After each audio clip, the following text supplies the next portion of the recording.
Hello everyone, welcome back to Ask a Scientist Gaming, where we combine mediocre gameplay with expert science. I'm Ken Hansen, Associate Professor in the Department of Chemistry and Biochemistry at Florida State University. I'm a photochemist slash photophysicist. I care about what happens when molecules absorb light and what is done with that light energy, whether it's moving electrons or energy or protons, making and breaking bonds and doing it for useful things like solar energy conversion, catalysis, or photomechanical polymers. But more importantly, joining me today is Dr. Nathan Crock. Nathan, if you wouldn't mind introducing yourself. Greetings and salutations, everyone. My name is Nathan Crock. I'm affiliate faculty and interdisciplinary data science program at Florida State University. In addition, outside of that, I dabble in many other businesses, from things like speech-to-speech simulation platforms. I'm a principal data scientist at Primera Health Insurance Company, and I do some machine learning consulting with other faculty at universities, for example, that have a lot of grant money and want to do some machine learning research, but may not have the machine learning talent in research faculty or graduate students. So that's what I do. Very cool. I look forward to diving into that. But equally important, what game are we starting with? It's going to be Dragon Force. It's a nice throwback from Sega Saturn. It's a classic. Would come home from middle school and go hole up and play this game. So let's go ahead and jump right in. So how long has it been since you played this game?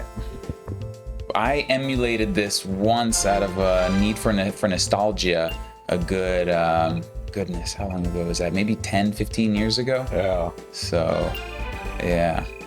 But it's real-time strategy, you're building a kingdom. Yeah, exactly.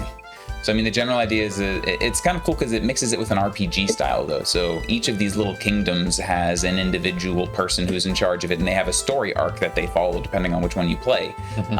And they have a particular group of lieutenants that they, for this one, you start off playing Leon, and he has his lieutenants here, Garius, Yana, Shaya, Ryzik, and then you just go around to the other kingdoms and interact with the other generals in those kingdoms and try and take over the whole kingdom. Well, not exactly. You take over the whole kingdom so that you can defeat Goldark as the objective there. So nice. Yeah, I apologize to any video game purists. We skipped over all the introductory text. You missed out on all the lore behind this. You'll have no idea what's going on, but that's okay. All right. Yeah, so exactly. You have a little kingdom, a little castle that you're in, and then you send your soldiers out to go attack other castles. So here we have, I don't know, Shadow's army, some random little mercenary guy, and he bailed on this castle. So this castle looks empty. Level 15. There's no generals, no men, so I think I'm gonna just go take it. Let's do that. Nice. Let's double the castle. Yeah. But if it's anything like owning a home, now you have to spend all your time fixing it, worrying about leaks and mold and rats. Yeah. Oh, that's fun. So you have the honor of being the first guest on Ask a Scientist Gaming to ask for a Sega Saturn based game. Which is, it's like Saturn and GameCube had this like bastard child phase in the game console wars, right? They were like in between major milestones. Yeah. I feel like it doesn't get enough credit. Yeah. I mean, some of the, Virtua Cop, Panzer Dragoon, Legend of Oasis. I mean, there were a couple of pretty big games that came out for this platform. Yeah. So this one was a good time. Yeah. No, it's sad it didn't sell well because it was good. It was the next step after the Genesis, right? It was the next step up. Yeah, one thing that I don't have is clear, maybe you do, being probably a stronger gaming aficionado than I may be, is there was a Sega Saturn and then there was a Sega CD, right? Yes. Do you know their relationship and how that worked itself out? I don't. That is a good question. So Sega Saturn came out in 1994. Sega CD...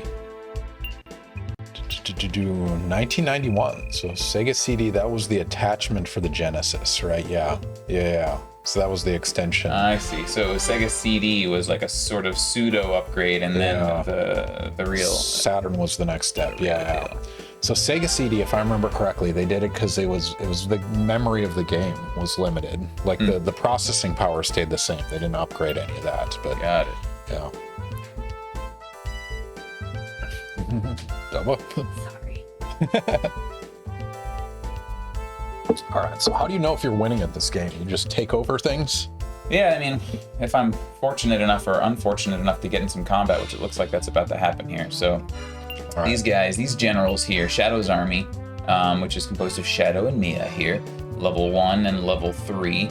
Neither of them have any troops because they just got into a fight with that random guy down there. So they're about to walk into my castle here, which, remember, I just took over because they left it, and I got there before they came back, so now it's mine. That's how this works, apparently. Finders keepers. It's old lore. Yeah.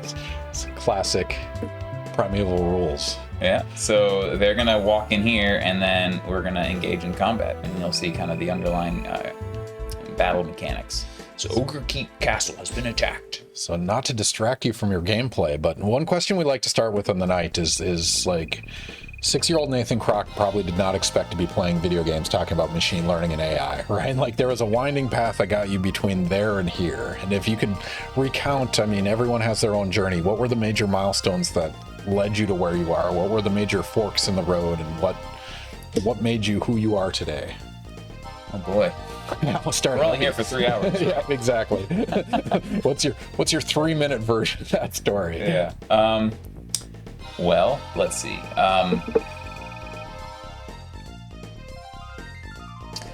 I've always been partial to objectivity. I've always found that throughout the majority of my life, I had just like this intrinsic aversion to subjectivity.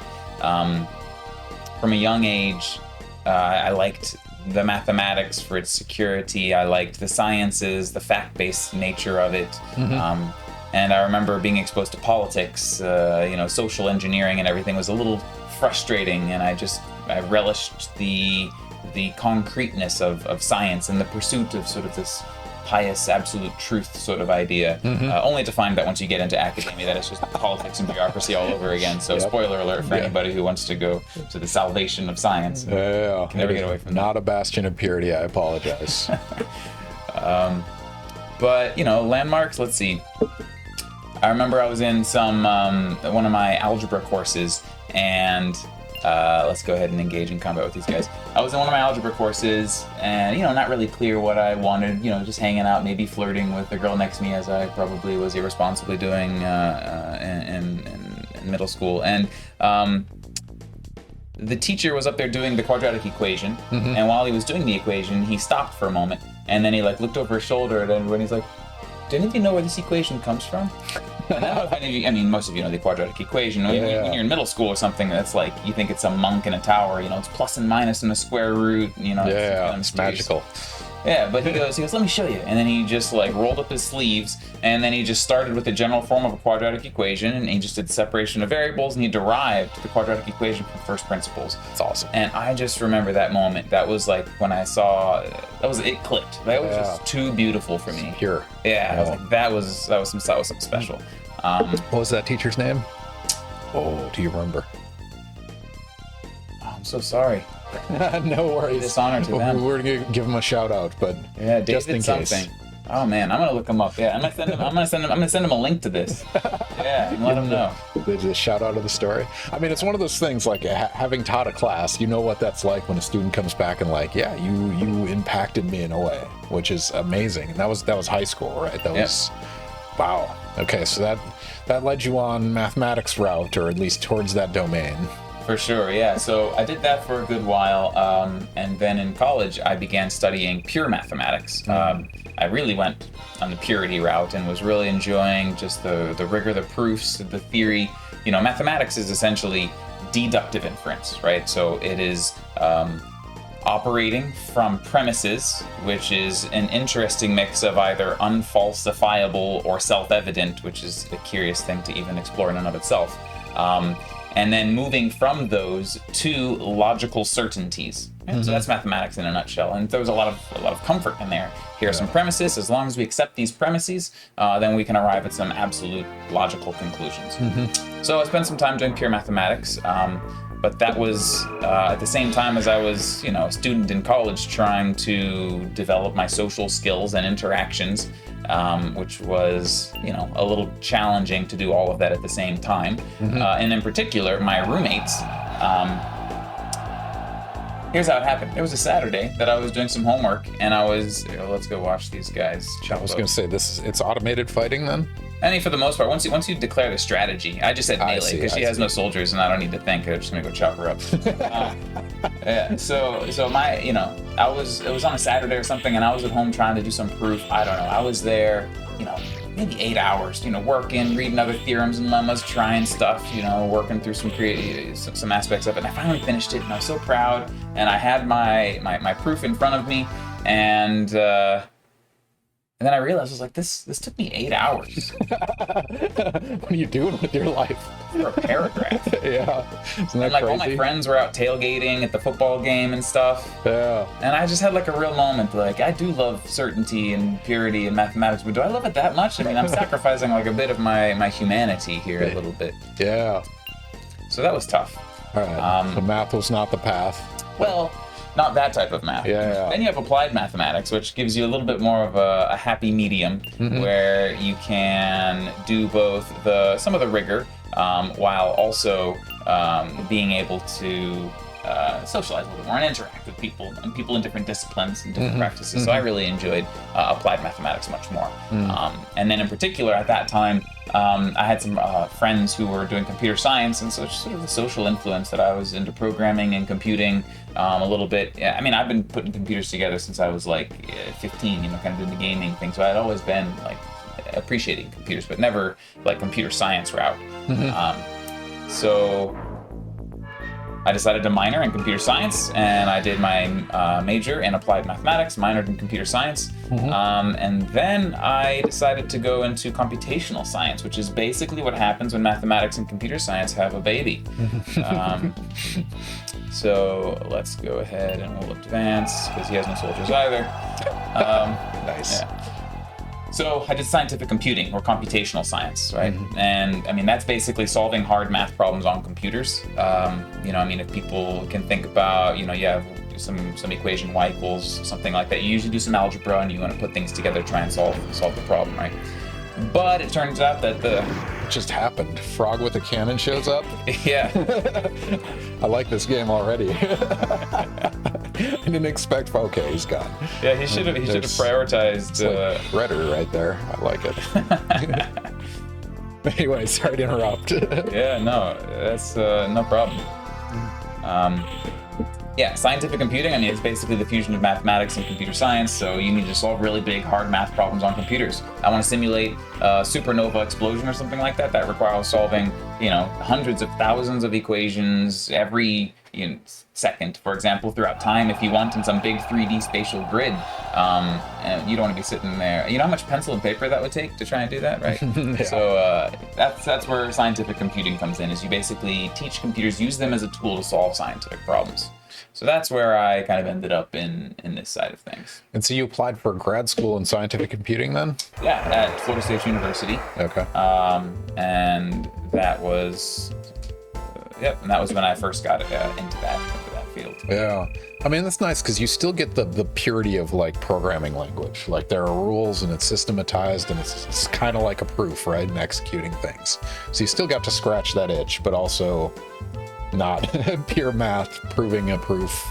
Yeah, no, that's awesome. Yeah, I mean, a lot of my work initially was actually in computational neuroscience. So we were modeling, mathematically modeling astrocytes in the brain, and basically how they interact with neurons based on the calcium dynamics inside of the cells.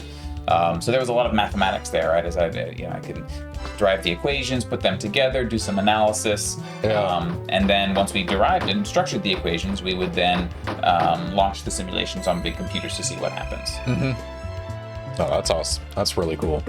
All right, so after that, you got your PhD in scientific computing, and then you did a brief period. You're affiliated. You taught for a while. Yep. Yeah, I mean, actually, basically towards the end of the neuroscience research, neuroscience data is extremely high dimensional, very complex. And in particular, we were studying the visual cortex of ferrets. So we had 2-photon microscopy data of the visual cortex as the ferret was subjected to visual stimuli. I had to watch them like cut a little hole in the skull of the ferret, put a glass plate. Not the biggest fan of that, but but anyways, so I got the data, I needed to analyze it, and it turns out that really high dimensional data is very complex. So that was when I began my foray into machine learning, just basically as a tool to study neuroscience data, but then I was still in the PhD program, so I started taking multiple courses on it, one after the other, and that really became my interest. So my dissertation research focus was more on how does information processing emerge in nature, right? So, I mean, given two clumps of matter, how is it that one clump turns into a rock and another clump turns into, a Ken Hansen, right? And so that was really what I focused on. I was trying to see how information processing can emerge from stochastic thermodynamic systems. Yeah, that's really cool. I mean, it bridges so many areas, right? It's a fundamental emergent phenomenon, and it's everywhere from the stock market occurring to neurobiology, right? It's all manifestations of little units that do something complex, which is profound to me. You threw out the taboo $1 million word right there, which is emergence. That word, when I first started my dissertation, was still somewhat taboo, and I think it even still maybe is taboo, and I was advised to not study it because it was like scientific blasphemy, and it's like pseudoscience, and it's not real science. Yeah. So I don't know how, emergence obviously exists, the definition of it obviously exists, but it's a question of, can you model it, can you predict it? That's the taboo part, right? Yeah, I think one of the struggles that people have confronted is just even defining it in a way that allows it to be rigorously studied. Yeah.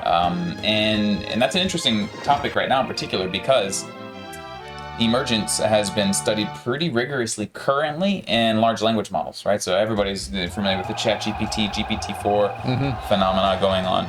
Well, these models have what is allegedly called, emergent behavior. And so we've, because of the popularity of AI, it has resurged some of the initial interest in the exploration of emergence. So.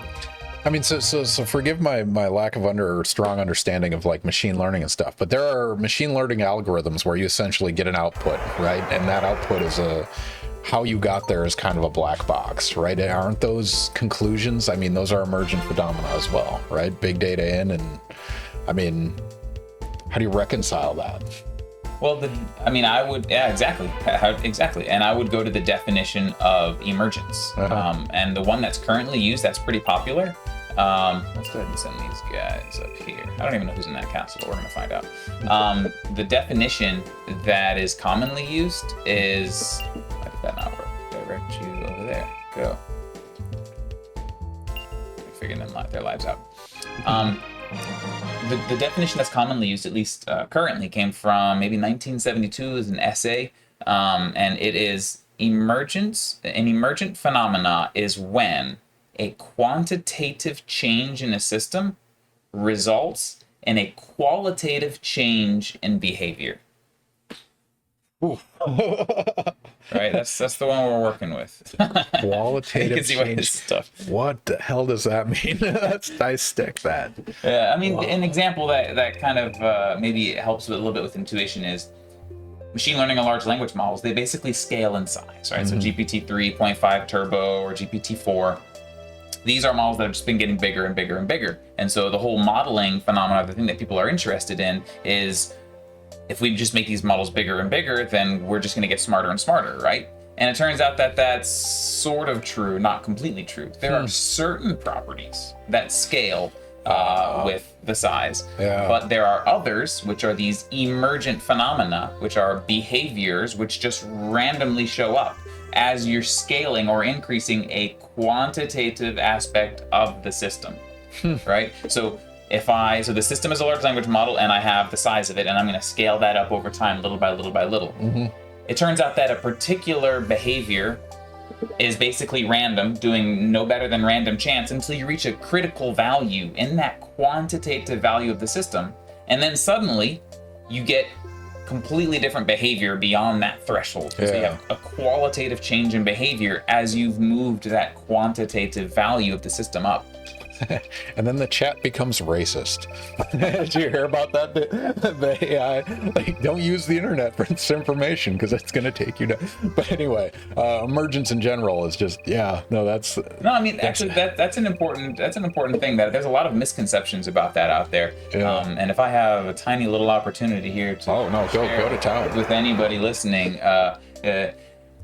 these large language models are trained on the internet.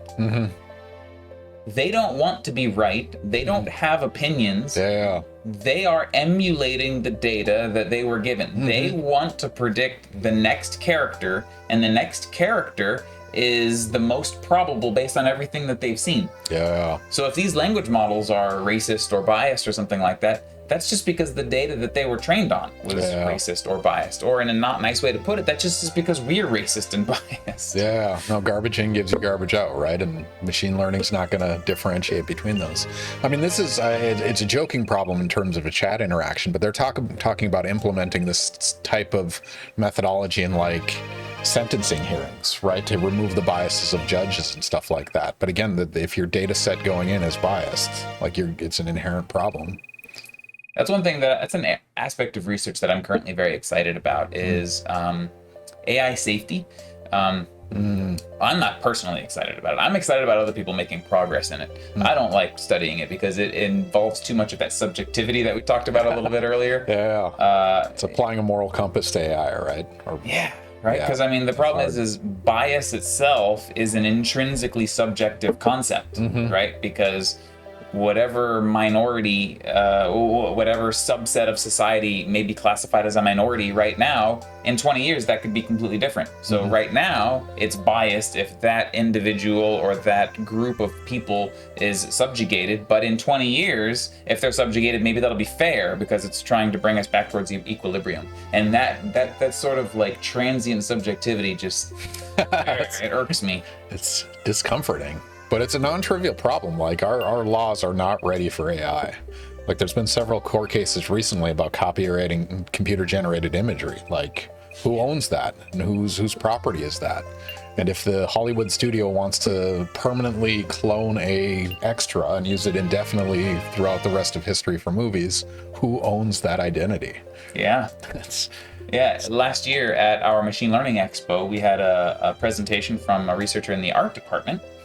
That's fun. Yeah, and basically he was talking about how these new like Mid-Journey and some of these really impressive like Leonardo, these image generation companies, how the technologies under the hood that they've actually been using to create these have been a supplement to the creative process for artistry, and they're sort of incorporating it into the classes and encouraging people to use it because it expedites their ability to take an abstract concept and get it into a primitive form and then like iterate with it back and forth. And it's pretty interesting to see. But he was challenged with some interesting questions, of course, along the lines of, well, that algorithm was trained on a bunch of images that it saw from other artists. So if it generates an image for me and then I use it as the artist, is it mine or is it the AI's or is it the artists who trained the AI and who owns it, right? Yeah. I mean, I'm less remorseful for that one because, I mean, that's what our brains do, right? Like you go to a museum and you look at 20 paintings and then you go home and paint something. You were inspired by that work, right? Like the exact same thing. Like I can't, as long as you're creating something unique and it's not... I mean, but I guess unique is the hard part. What is that definition threshold? Yeah, I mean, I can go to GPT-4 right now and take whatever your dissertation, and then I can put it in there and then say, please write this in the style of, I don't know, Neil deGrasse Tyson or something. And now it has all of your intellectual property, all of your thoughts and everything, but it's written in a style that emulates Neil deGrasse Tyson. So whose is it now? Is it yours? Is it Neil's? Is it the AI's? Or is it mine for having put them together, right? Yeah. And I mean, in terms of like copyright infringement, you did the direct word comparison. It's different, right? It's acceptable, 99% different or whatever it comes out to be. So yeah, no, that's an interesting, and I've wrestled with this too. Cause like, I mean, you talk about, you know, like autofill on a Google search or even autofill on your email. Like that's inspiring you for the next text, right? Like when do we draw the line when autofill is unacceptable? Is it when it generates an image and you modify it? Like, I don't know. It's all about those lines. Yeah. Wow. Yeah. Although, famous quote, one of my favorite, a line is a label or categorizing, right? In the act of labeling, we are at risk of circumscribing reality within the confines of our own notions. Sorry, say that again.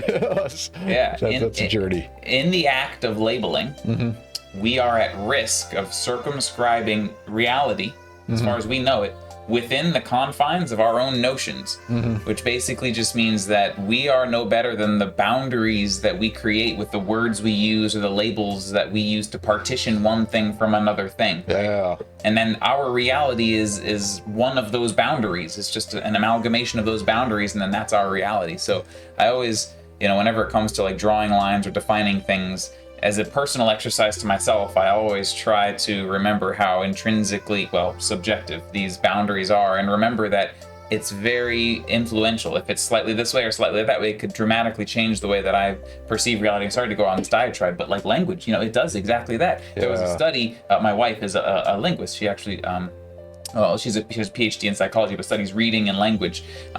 And there was a study in Spain where they were studying the Spanish language, and in particular, and they were asking how people perceived certain objects. And so what they did is they would say, describe to me, for example, a bridge, right? And so the bridge, forgive me, my Spanish isn't that great, but maybe let's assume, for example, that the bridge is a masculine, el puente, I think is what it is. So it's masculine. So they asked people to describe a bridge.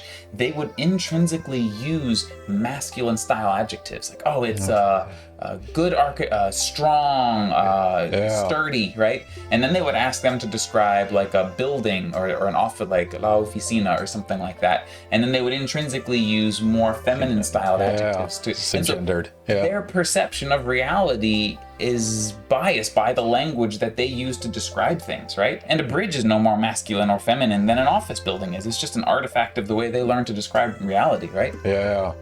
No, I mean, describing it in terms of boundaries in our intellectual space, like I'm picturing my brain mapped out as a massive Venn diagram, and like where are the overlap regions and what boundary happens associated with that.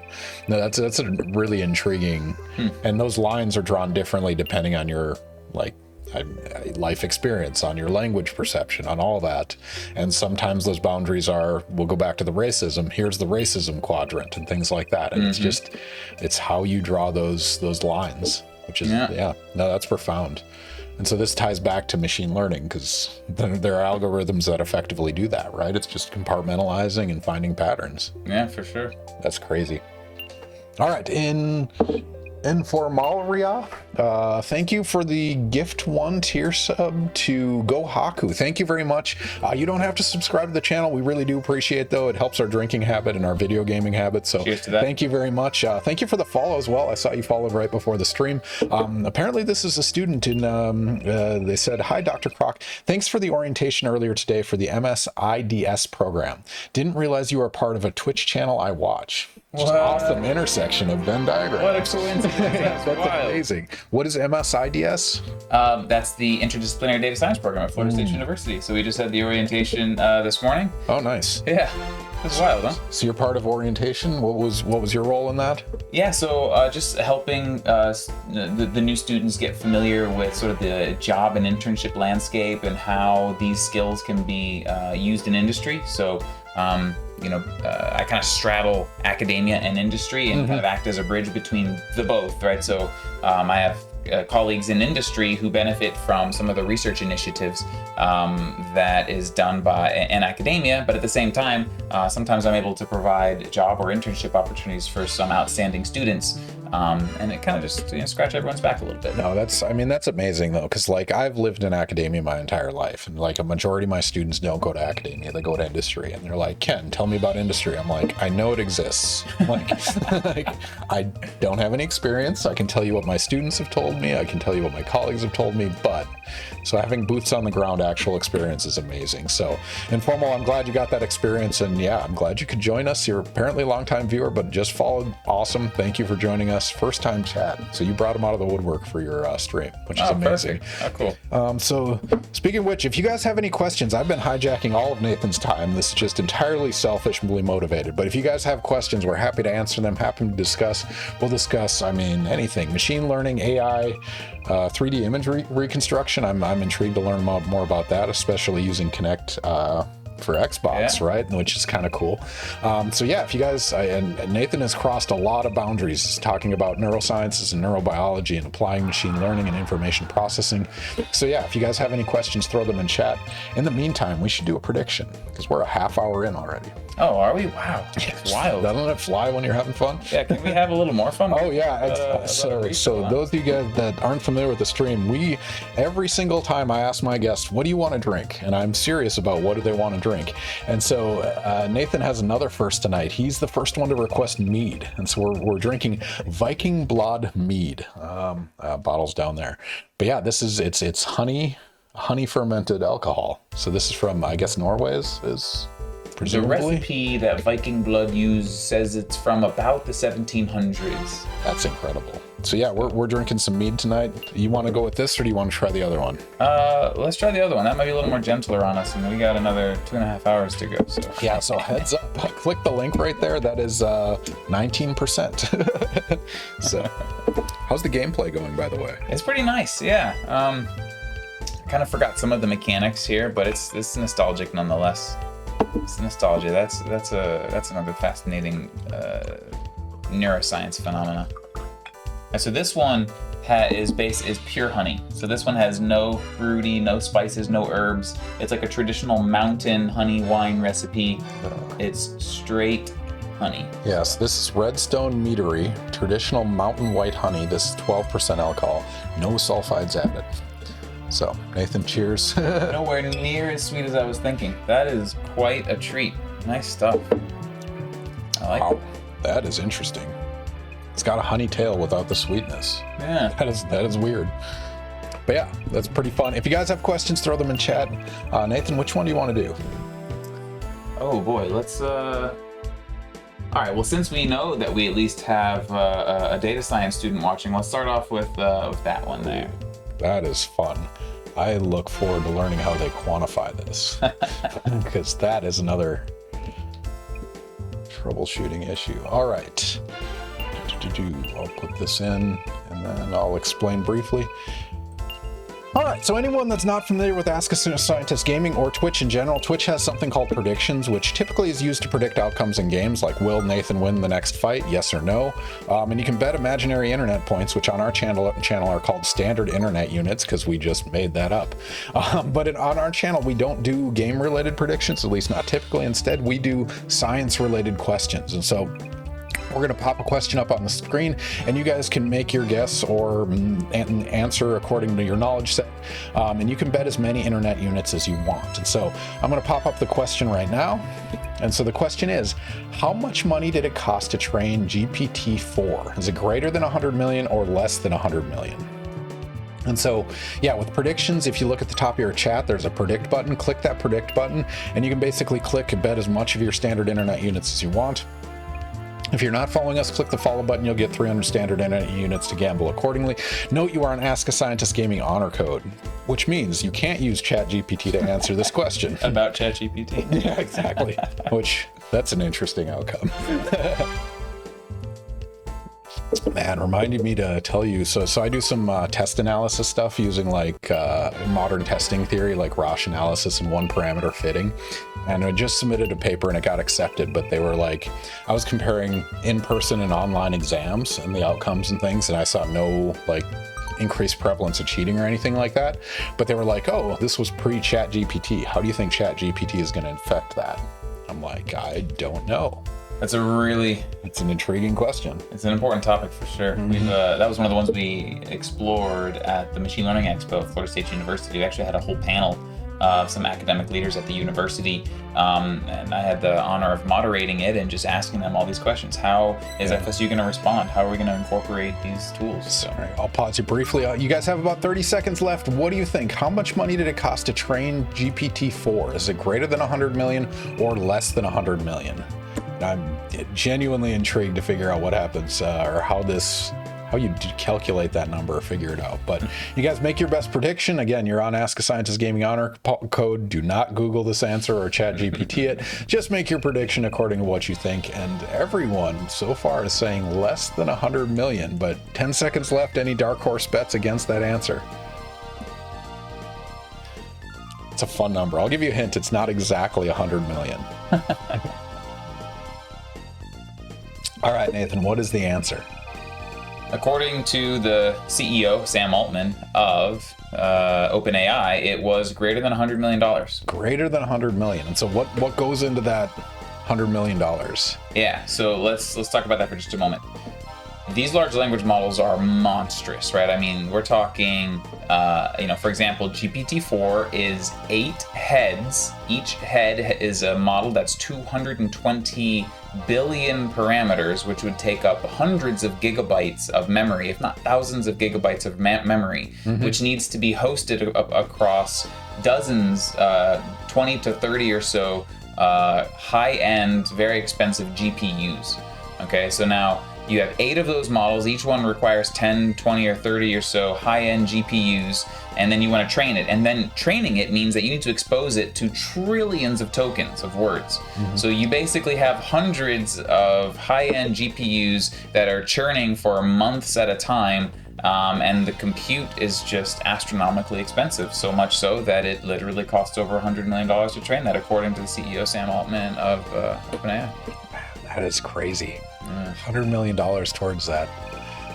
And you could be spending that time doing Bitcoin mining. What a waste of resources. Informal ChatGPT is pretty amazing. I do feel people are losing their minds over it for no reason, though. It's kind of like, it's just like Wolfram Alpha with a new advanced calculator. Agree or disagree? Well, depends on what you mean by ChatGPT, because technically ChatGPT is GPT 3.5 Turbo, which, yeah, you're kind of right. You're about there. GPT-4 has emergent properties. Like, there was a paper put out by Microsoft Research that said, it was called Sparks of AGI, where it's like a 120-page paper where they did a heuristic analysis of the abilities of GPT-4, and they basically said, we're not trying to say this is AGI, but I can't tell you it's not AGI. Wait, what's AGI in this? What's the acronym? Yeah. Artificial General Intelligence, which is the holy grail. Humanoid like this is Turing test passing something. Yeah. Wow. Yeah, exactly. So they're under the impression, very impressive Microsoft researchers, a team of them, that GPT-4 has emergent properties that are flirting with the boundary of what we might start calling artificial general intelligence. So, wow.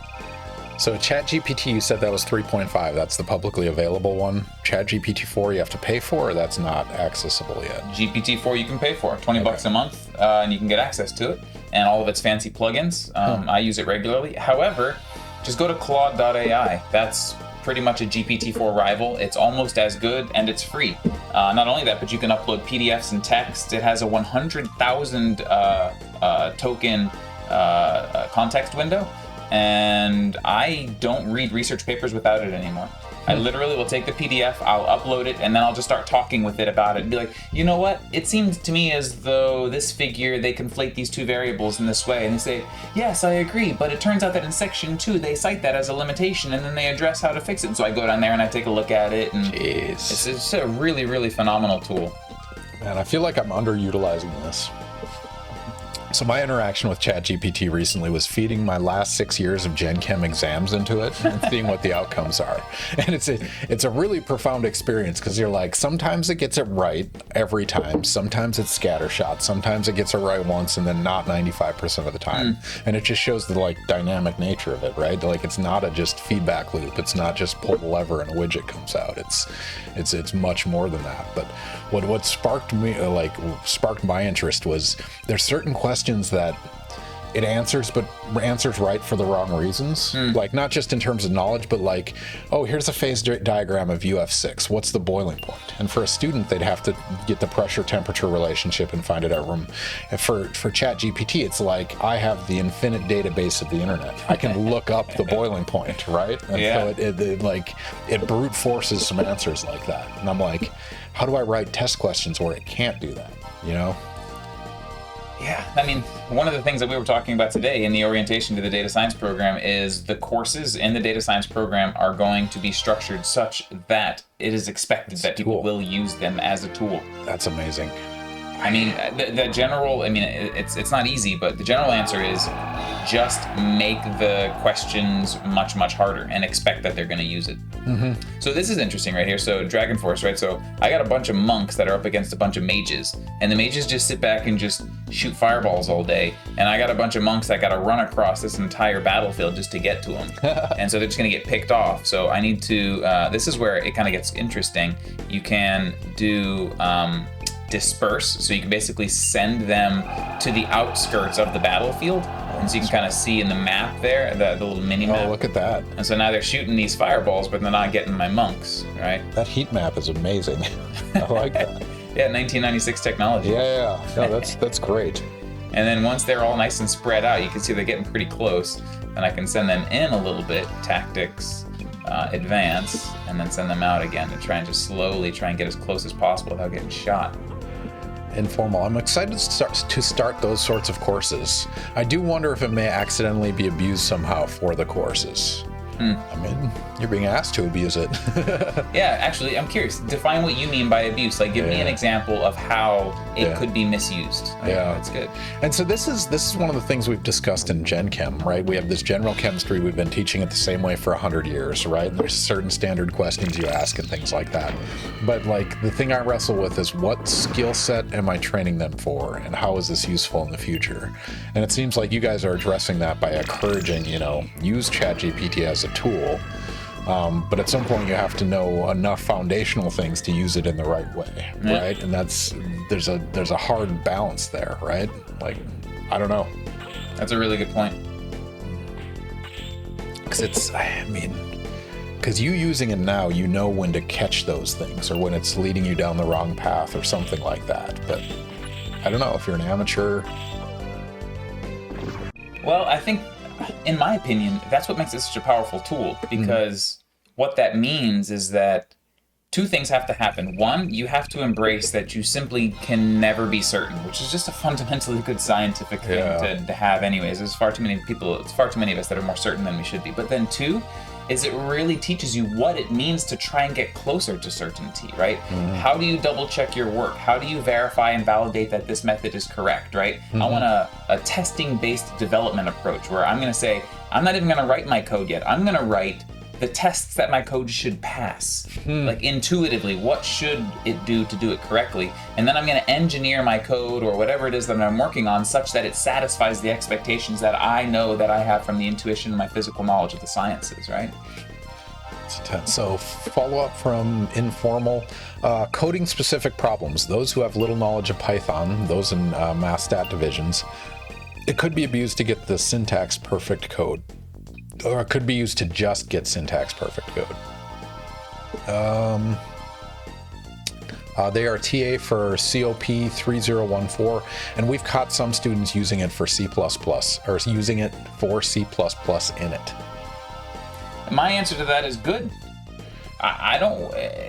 Why should they waste their time writing code that doesn't have perfect syntax? I mean, this is now a tool for the future, and it expedites coding by 50% or more. This is just simply the way that it is moving forward. I don't want somebody wasting their time writing code if they can just get it generated for them. They just need to know how to use it correctly, right?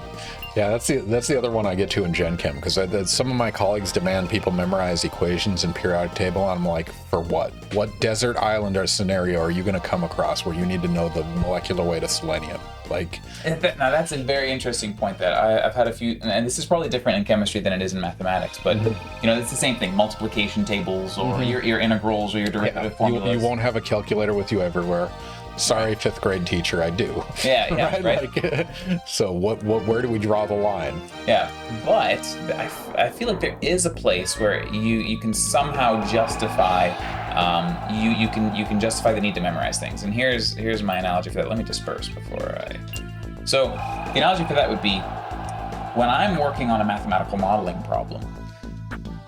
It's very difficult for me to load into my RAM, my own subjective RAM here, where, you can only hold like 5 to 7 things in your working memory. So my random access memory. And I have to hold 5 or 6 things here while I'm thinking about research papers or topics and trying to work things out together. What is going on there? Sorry. Was that you casting or that was them casting? That was them casting, and they're beating the crap out of me. Hang on, that was them casting, and they're beating the crap out of me. Hang on, let me getting too wrapped up in my story. But while I'm trying to think about what it is that I'm working on, if every time I want to take one step in like my creativity, I have to stop, pause, and then go like work out long division or multiplication or something like that, or I have to go into my book and look up an integral formula or something like that, I lose the chance to connect like disparate ideas, and it's not quite as easy to maybe make that leap forward. Now, that's a very niche use case, of course, and I don't think it generally applies, and I still think it makes sense to not memorize these things. But for those people who want to really like push the frontier, having all these things just so intuitively baked into your brain and the way that you think, it really helps being able to take advantage of the limited compute power we have up here. Yeah. You know? And I mean, I guess one of the concerns is that the rigorous use of ChatGPT will eliminate gaining that foundational knowledge because they can skip that step to some degree, right? That's a very good, legitimate criticism. Yeah, totally. That's a good one. Yeah. But informal, true. I suppose it would make coding standard algorithms easier. I don't know how to pronounce this. Dijkstra's algorithm. It's a Dijkstra's. search. Okay. Through like a grid. Though it could be good to keep the knowledge of how to code them without it. Yeah, no, it's a balance, right? And this is like, I don't have to make my calculator to use it, right? I can just use it, right? And so some people, and we have this problem in the sciences, anytime a technique gets sufficiently far along, all of a sudden it changes from something only experts can build and use to a black box that you just use without knowing how it works. And usually that's okay as long as it's sufficiently advanced and it's been vetted, but there's always qualifiers, right? Yeah. So these are good topics. I mean, this is the really important stuff that more people need to be thinking about. It's going to transform the way that education. I mean, another thing that we're doing at MLX, for example, is we're working with some education experts in Miami to construct. I mean, the grant application was to revolutionize education, but the whole point is that. Oh, you like Star Trek by any chance? Yeah, I do. Okay. Do you? It was one of the modern movies, and it was in the Vulcan Academy where all the students were in those like little half domes in the ground, and the AI was asking them algorithms, and like things were popping up, and what's the equation? Just interactively querying them. Yeah. I mean, what if that actually existed, where every person gets a tailored education to their particular way of thinking, their demographics, their background, the vernacular and the language that they're accustomed to be equally represented in the language that they think, and challenged specifically at their threshold to always allow them to get better. Yeah. If it's too hard, they get left behind, and if it's too easy, they don't grow. Yeah. Targeted individual education, I mean, that's going to be huge. Personalized education, personalized medicine, personalized. I mean, we are data sets, but we're individual data sets. But in the collective, we can target our own little circle in the Venn. Informal. Star Wars greater than Star Trek. How dare you? Entertainment value, I'll give you yes. But in terms of philosophical meanderings, you will never beat Star Trek Next Generation. Yeah, I will fight you to the death on that one. Have you? Okay, let's see it. How much Star Trek have you seen? Not a lot of the recent stuff. I know the original series, Next Generation, Deep Space Nine, a little bit of Voyager, but I kind of lost it after that. I've seen all the movies, so yeah. But there's several recent shows, right? There's Picard is Discovery, back, and you didn't see Enterprise after. Nope. Enterprise, and then Strange New Worlds is the current one going on right now. Yeah. So, yeah, I mean, you're obviously completely right that Star Trek, in my opinion, is one of the most unique ways of exploring challenging social, philosophical problems in like an objective way that's detached from, so you don't feel attacked ever. You can just see it on some alien world somewhere. So you get this weird racist thing over here, or this religious belief interfering with things, and they just explore all of that in a way that you don't feel attacked at all, and you can entertain these ideas super creatively. Yeah. It's beautiful. It's like a well done show. Gene Roddenberry just used it as a mechanism for his own philosophical meanderings. And he's like, oh, here's a planet where half the people, their face is black this side, and the other one it's this side. And it's like, yeah, that's a metaphor for racism. Or when Riker fell in love with the androgynous, the species of androgynous people, remember that? Yep. I'm super curious. Informal. I'm gonna assume you spelled Star Trek incorrectly just to insult us. Star Wars, shooting some swamp rats. Oh no! Don't get me wrong. I love Star Wars. I mean, especially the original ones. Like you couldn't not love those. I mean, growing up in the '80s and '90s, that was pretty great. That's classic stuff. But I'm so saturated with it between Marvel and Star Wars, Disney Plus. I lost all track of it. It's intense. Yeah, it's really tough to keep up with. Yep. But yeah, if you guys have questions for Nathan, he's happy to talk about machine learning, artificial intelligence, processing big data sets using machine learning. This could be neurobiology. It could be anything. You work for a healthcare company now, which is crazy. Probably can't talk about that in too much detail, but that's also slightly terrifying, right, in terms of what can be done with that data and how it's processed. But yeah, it's worth knowing how we're dealing with information. Yeah, and then in particular, one of the things that is very important is AI ethics. Something that we've needed to grapple with a lot, obviously, in the healthcare industry, right? So, I mean, if we're going to be using these algorithms and they're going to be involved in making decisions for people, we are governed and constrained significantly. It's very challenging. And that's the big thing that bothers me about the healthcare industry. I mean, there's many things wrong with it, but in terms of big data processing, is what the words pre-existing condition mean, because that.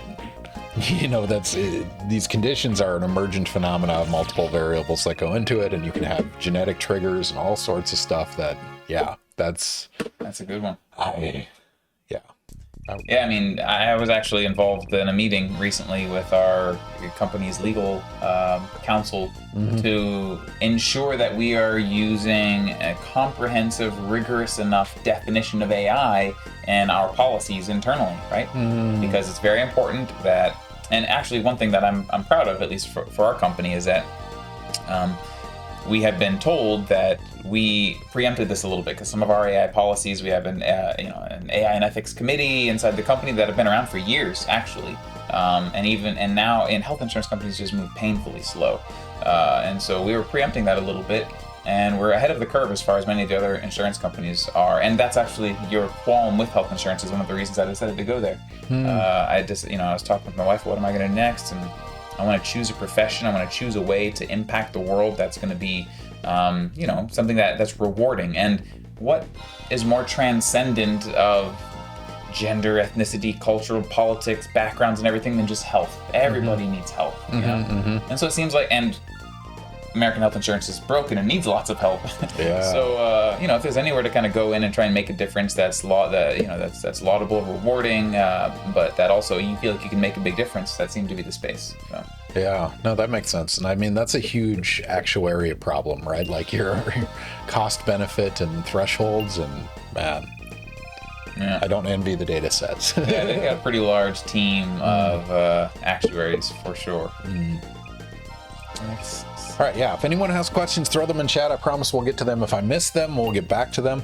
Informal, the Orville semi-recent show is essentially a fusion of Wars and Trek. It absolutely has similar philosophical dilemmas that are astounding how they go about it. Yeah, no, absolutely. I love the Orville. That's like Seth MacFarlane's love letter to Star Trek. Right? So it started as a satire. Yeah. In the first few episodes, you can kind of feel it was joking, and it still does, but it gets deep. Yeah. It's real deep. No, it dove into it. I really appreciate that.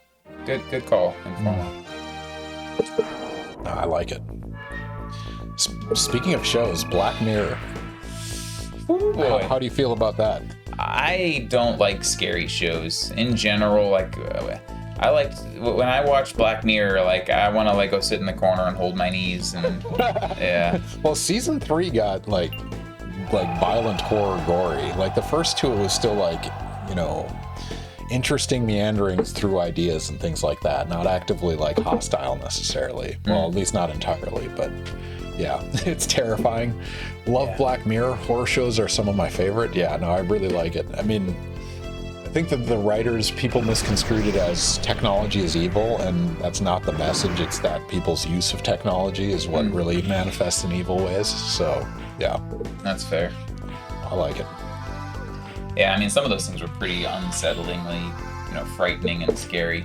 And too true to be discomforting. Yeah. Oh wow, you took him down with one guy left? Yeah, man, that was a close call, huh? Wow. No. We're not really talking about this game, but I'm like about to die here. No, I was gonna say we've lost track completely. I mean, we can keep playing or change. It's up to you, whatever you want to keep doing. But yeah, I feel like I'm gonna squeeze out ahead on this, and I'm gonna feel pretty rewarded. So well, no, let's close it out. I like it. I'm gonna 30 monks against my.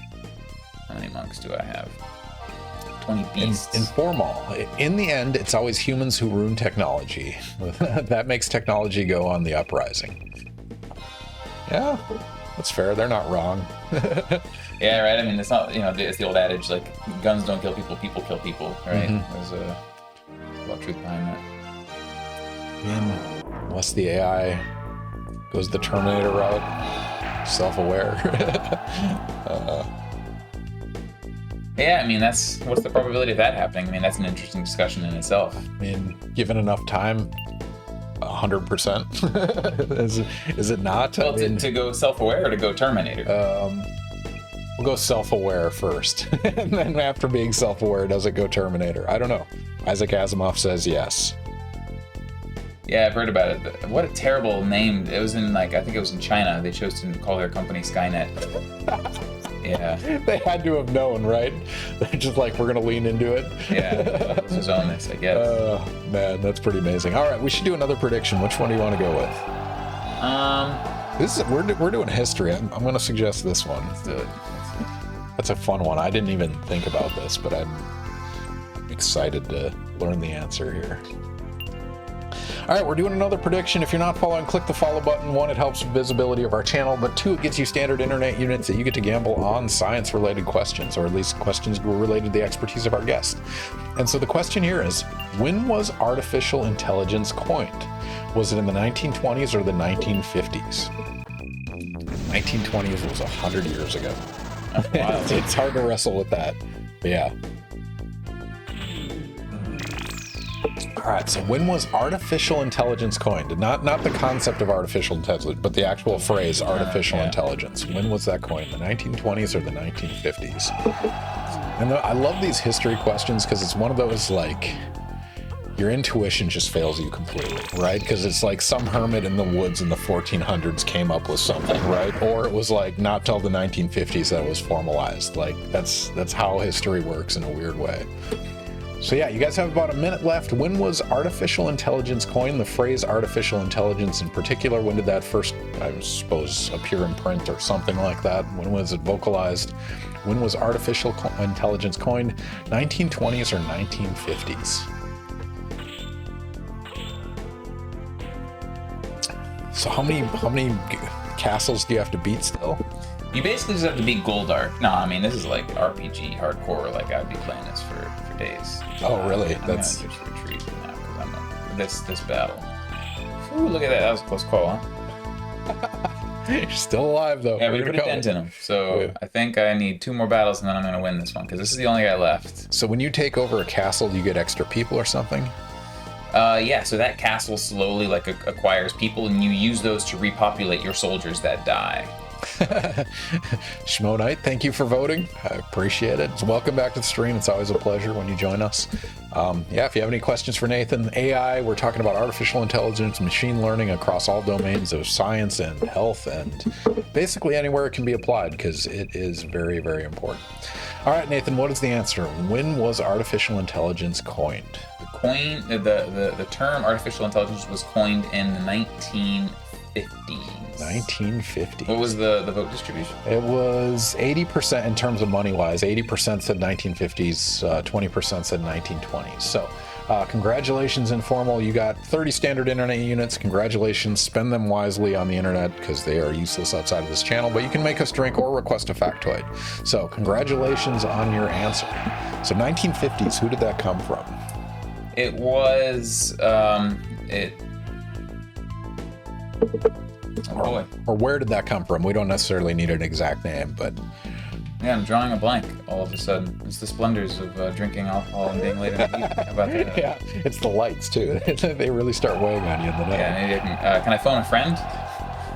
I will phone the internet. Thanks. And so this was, I mean, this idea of artificial intelligence has existed for, I mean, a long time, right? Presumably since the conception of the 1700s, they've been making mechanistic entities, and then robots.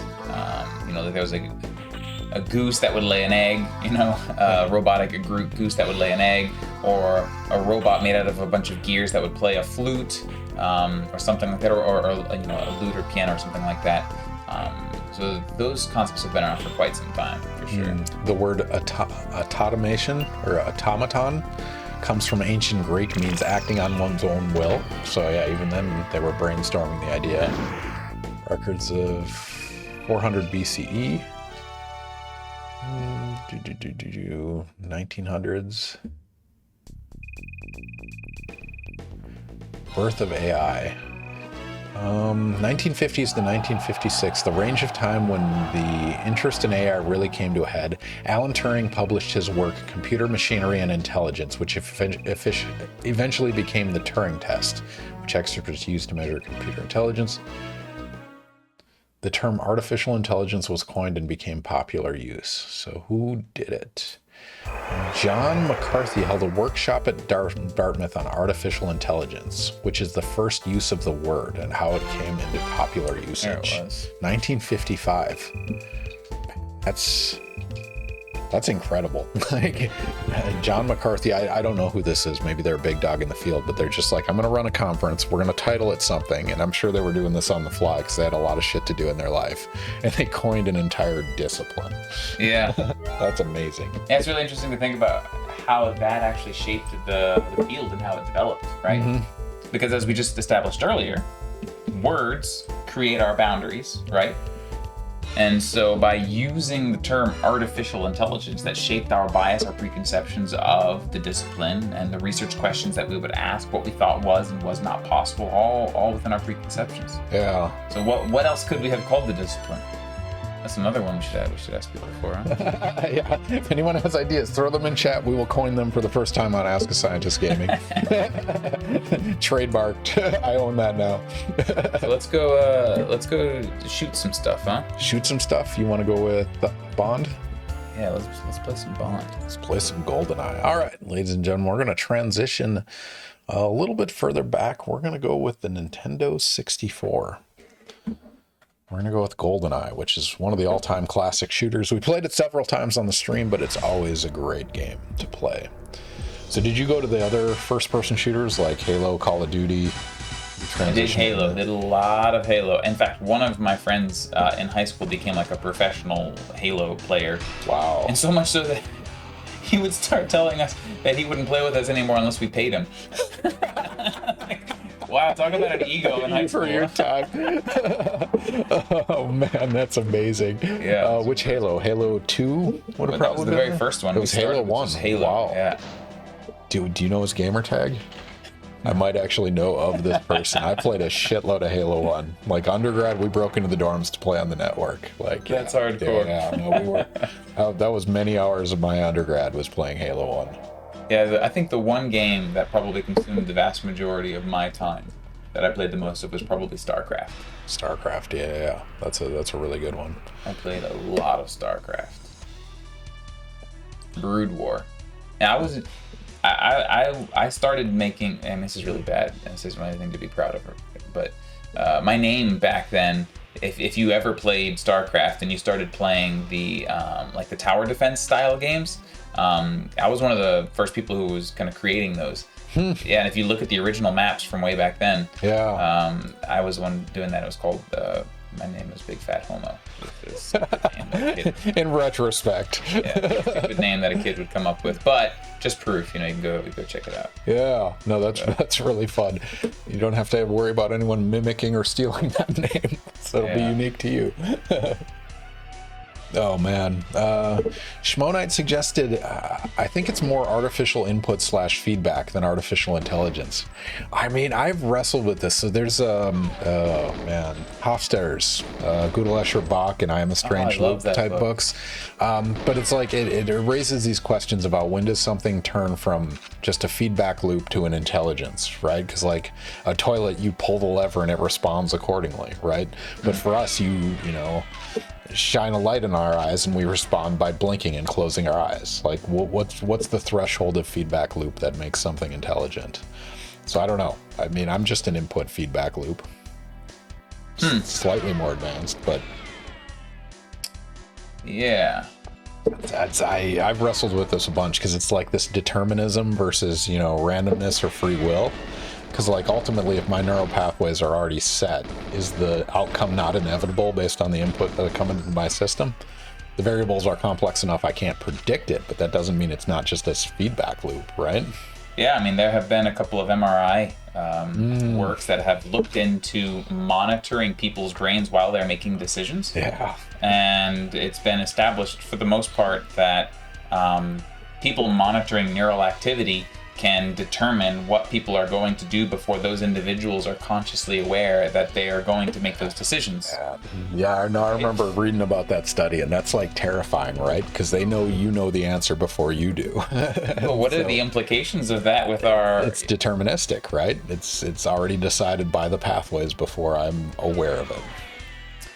Yeah, I mean, we might be able to flirt with the idea that our awareness of it is, you know, deterministic, right? But the phenomenon itself may still be like intrinsically stochastic. No, that's true. That's true. You know, but yeah, it means that at least our perception of consciousness and our uniqueness and our intelligence that we think of as being intelligence is not nearly as special as we think. I mean, one of my favorite researchers, he had a great paper at wait, let me shoot these dudes through this tiny little hole here. Super focused. Okay. Yeah, he had a great paper at one of the NeurIPS conferences recently. His name's Michael Levin. And he is he studies basically evolutionary biology or developmental biology. And so that is just a fascinating discipline. And in particular, the notion of intelligence and what it means and how it's defined. And so the way that he attempts to define it is less rigorous or less... You know, we talked a little bit earlier about boundaries, etc. It's less rigid than I think other people have considered. So what he says is that the notion of intelligence is something that is a continuum, right? And so, for example, a rock can have a particular level of intelligence. And it feels weird to throw that word at it, but what we're trying to do is to extend the definition of intelligence and say that it's not a single thing that's uniquely ascribed to humans. It is a continuum that has a capacity, has more and less of a capacity. And his analogy that he gave was, think of it like a clock and a cat. If you try and study a cat and study its intelligence and you think of it like clockwork, you're going to miss all the nuances and the idiosyncrasies that come from the stochasticity and the complexity of biology. Yeah. But at the same time, if you study a clock, a watch, and you study it from the lens of the intelligence of a cat, you're just going to be wasting a lot of your time. It just isn't that complicated or that sophisticated. Yet, nonetheless, all of these systems across the entire scale have a capacity to receive input from the universe around them. The system is perturbed in some way, and then it influences the universe in exchange. So one of the sort of dividing definitions that I think is really useful is the capacity to learn or to update, right? So watches cannot update their intelligence. Updating, right? That's intriguing. Yeah. And that's a really useful aspect of intelligence to focus on. Yeah. So my favorite manifestation of that spectrum of intelligence thresholds, right, is like, what are you willing to eat? And what I mean by this is like, nobody second guesses eating a tomato, right? It has a feedback loop. It has a certain intelligence by that spectrum definition. But like, okay, let's go a little further, right? Like a cow, not a particularly smart animal. But then you start getting to dolphin and squid and primates and like, what is your threshold? And more often than not, it's driven mostly, well, by availability to some degree, but also what's your comfort level of eating an intelligent thing? That's a really good analogy. So like I won't eat octopus for that reason, and it's because they're actually very smart creatures. They solve problems. They can do math. Like I won't eat a dolphin for the same reason. Like even pigs, that's on the threshold. That's the spectrum of. It's amusing you mentioned that one because my wife is on the exact same boat. So she in particular comes from Spain and she loves octopus. Loves it. It's just a food that you grow up. You don't really know too much about it. You eat it. It's yummy. And then as she slowly began to learn more, and then like the My Octopus Teacher documentary came out. Yeah.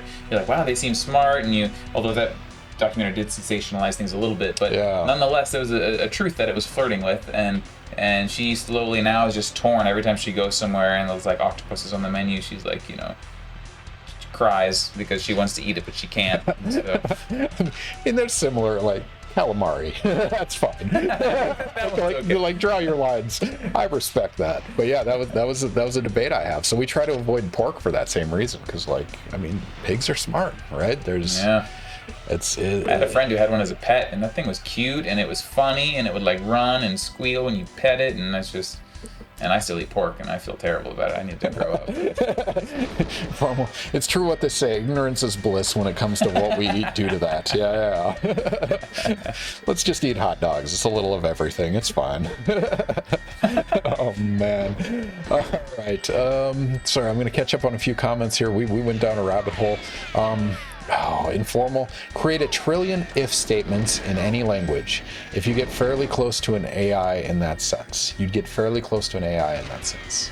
Create a trillion if statements in any language. Yeah, I apologize. I don't know what this comment is relating to. Programming language, I think, is what he's just trying to get at, right? Yeah.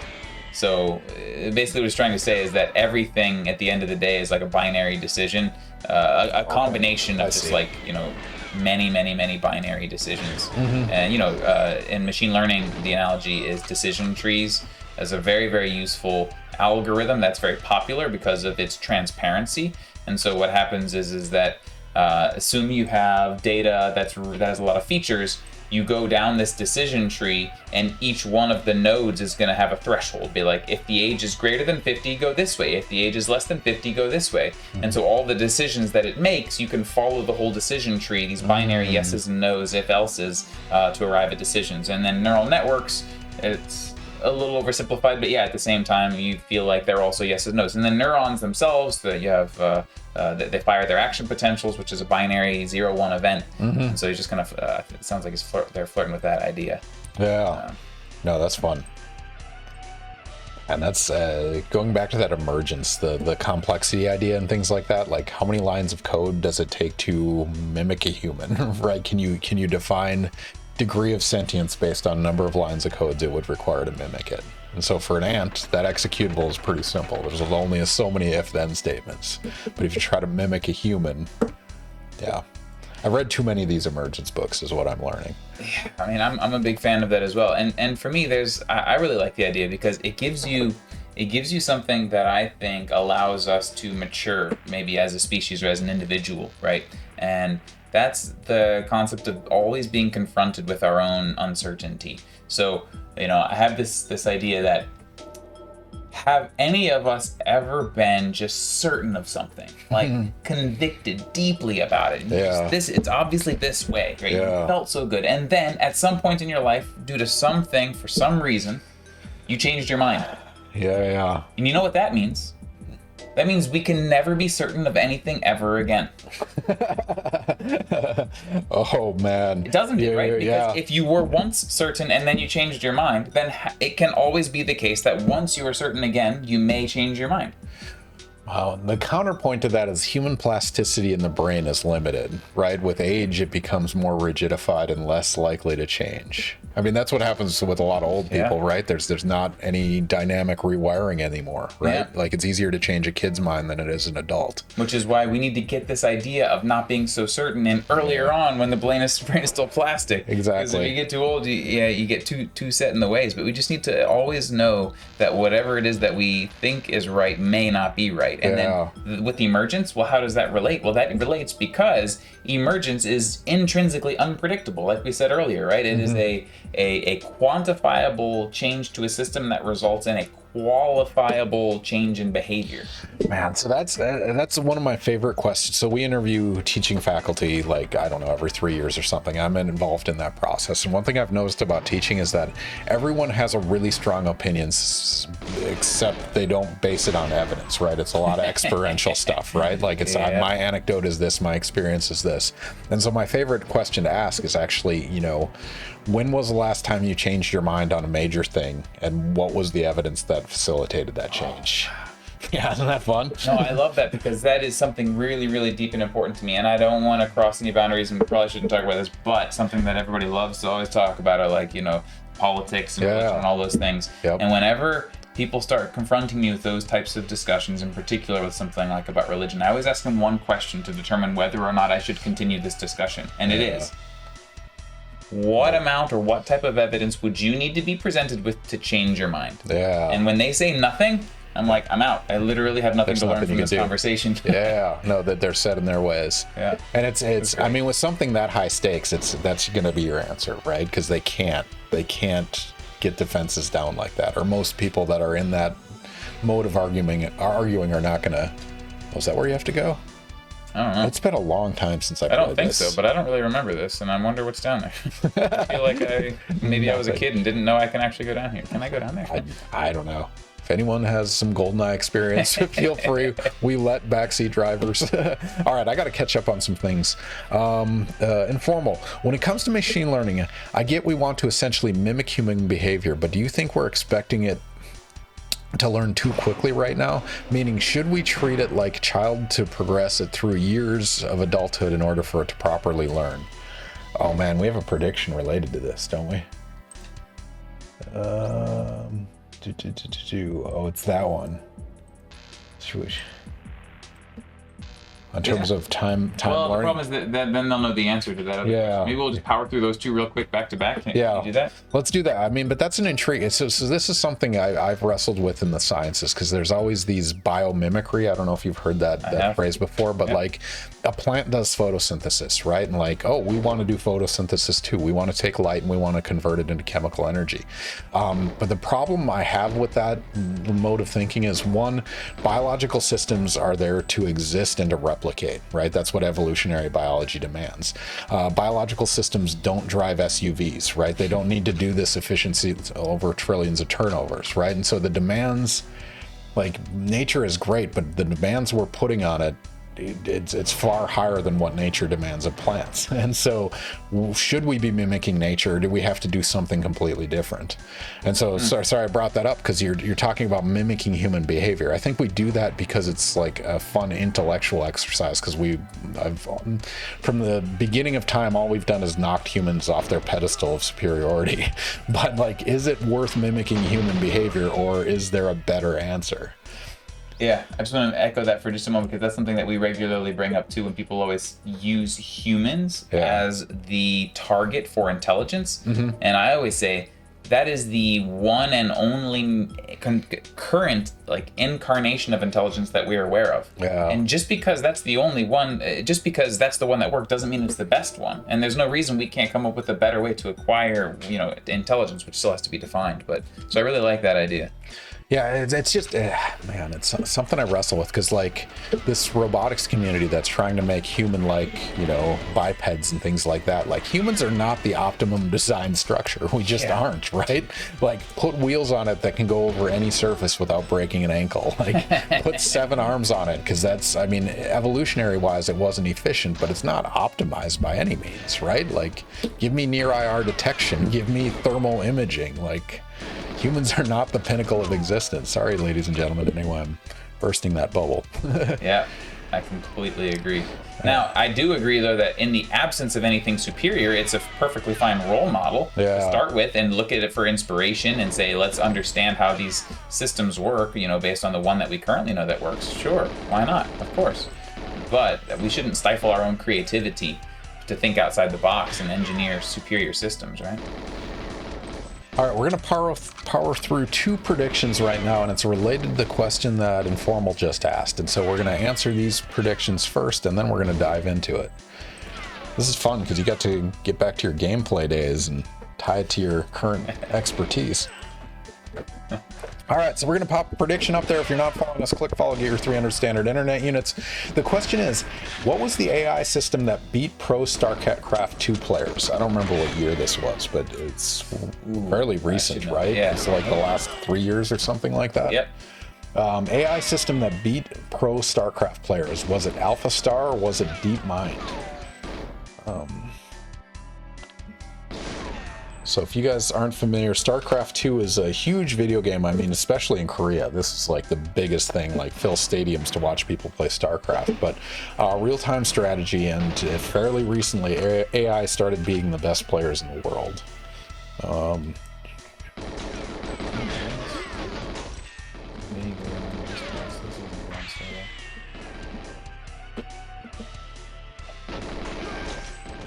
So the question is, which AI system? Was it Alpha Star or DeepMind? See if anybody can answer that in the comments.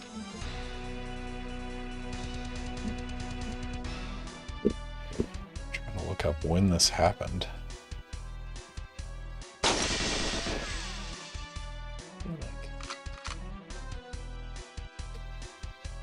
This is where one of the admissions come in when they're more complex. If I did like the secret agent one, then I have to come down here and put a modem on there. That's right. Man, that is, I have not kept up on AI versus. All right, you guys have about 30 seconds left. AI system that beat pro StarCraft players. This is for the first time. Presumably, there's been multiple systems. Yeah, I mean, the first time was Atari, right? I mean, first it started with Atari. Oh, I mean, with StarCraft, yeah. Yeah. They did Atari, multiple games over the years. Yeah. And now they have systems that can play multiple games. So one system can beat people in multiple games now. AI system that can beat pro StarCraft players, and the answer is, what is it, Nate? It is Alpha Star. Alpha Star. Everyone got that wrong. That's 2 tonight, where you've tricked the entire audience. Gotcha. So DeepMind. What was DeepMind? I mean, used for? DeepMind Was is the company that created it, right? So DeepMind was the company, I believe, in the UK that was creating these things. And then Google purchased DeepMind to get some of that technology. And now DeepMind is basically one of the R&D arms of Google. Yeah, that's intense. And so you mentioned they started with beating Atari, right? And that was machine learning. I watched a video once that was like analyzing that. And one of the big things they have to deal with is defining success parameters in the training. And one of the success parameters they used for early AI programming for Atari was new information, like new things on the screen, because clearly you're progressing, right? And so the AI effectively figured out that if it clips into the wall and goes back and forth really fast, it can effectively make white noise. And so white noise was infinite new information. And so a loophole, it was just a perfect monkey paw scenario, right? No, I love that you brought that up, because that's one of the things that's challenged a lot of the development in the reinforcement learning literature, which is one of the reasons that I personally have never really gone down that foray. Every time I've looked into it, I've like always hit like a wall that made me feel like this isn't really worth exploring. And one of those was the difficulty in coming up with the specific criteria that you want to accomplish a task, right? And so exactly as Ken just pointed out, that's one, and there are numerous other ones. Like, so if you create, for example, an agent in a simulated environment and you want it to learn to walk. So, okay, what sort of a reward do you give to an agent that teaches that it can use to slowly learn to walk, to ambulate with its appendages, right? Yeah. So what they did is they took a spider, with its legs, and they said, let's reward it by minimizing the amount of time that its little feet are on the ground. And so that way it can, That's awesome. So what did it learn to do? Well, it learned to jump on its back and walk on its elbows, obviously, right? And then another one, they said, amazing. I want to teach a robotic arm to play with Legos. I want to teach it to stack Legos. So I'm going to reward it when the bottom of a Lego is high off the ground, so that it'll learn to like stack them, and the higher while at rest. And so what did it learn to do? Well, it learned to just take all the Legos and flip them all over upside down. So all the bottoms are now really high. And it's the same as if they would have been stacked, you know? No, I love that. I love it because it is the monkey paw scenario where you get what you asked for, right? Like, and it's not, and that goes back to Isaac Asimov and the three laws, right? There's a natural consequence of it, and if you don't fully analyze, like, no, that's amazing. Oh, that's really fun. Oh man, sorry, I'm catching up with. Yeah, we got an active group. It's a good night. I feel like if we input enough information on things like behavior, beliefs, and memories, that AI could pretty much mimic an individual by recalling what it was told. I know it can tell ChatGPT a backstory and tell it to answer all the questions based on a frame of reference. Man, there's a really fun, I don't remember the story on it is, but it's basically, if someone spends enough time on Facebook, Twitter, and whatever, and you could mimic a chatbot, you would not notice if that person died, because they could still indefinitely post forever, right? Oh so goodness. like, it was that kind of idea, because it's exactly what you're saying. Yeah. Like, it's, I mean, if it can complete our sentences and emails, why can't it compose the emails in the form of our existence? But anyway, no, it's intriguing, and I've wrestled with the fact that I've streamed enough, and there's enough YouTube videos of me that can exist in the AI somewhere. Yeah, and it gives you an even more challenging notion of kind of what it means to persist, right? So what if instead of having a bot that learns to emulate your verbiage or your vernacular and communicate the way that you do, what if your consciousness were just uploaded to a computer? Yeah, exactly. Right now, do you still persist, or is that a clone of you? And would you even do it? I mean, think about it that way. Like, you're going to go to sleep, but then just never wake up. But then again, that's kind of what we do every night. Like, when we go to sleep every night, we don't know whether we're going to wake up. We just magically do, and we have memory. We could just be new people every single day, you know? Yeah. Man, so epistemological. All right, we're going to do the follow-up question on StarCraft training. This one's a fun one, and this relates back to Informal's original question. So the Alpha Star beat professional StarCraft 2 players. How much real-time StarCraft 2 training for Alpha Star to do that success? Was it 15 years or 200 years? And this assumes it was normal gameplay time and not accelerated. Like, it's like true, actually playing the game in real human time. Oh. Right? No. 15 years versus... Yeah, sorry. What I meant by real-time StarCraft training means that relative to its perspective, it's playing the game in real time. Yeah. Now, it can play the game faster than we can. Yeah. Or, for example, it can play the game in parallel, right?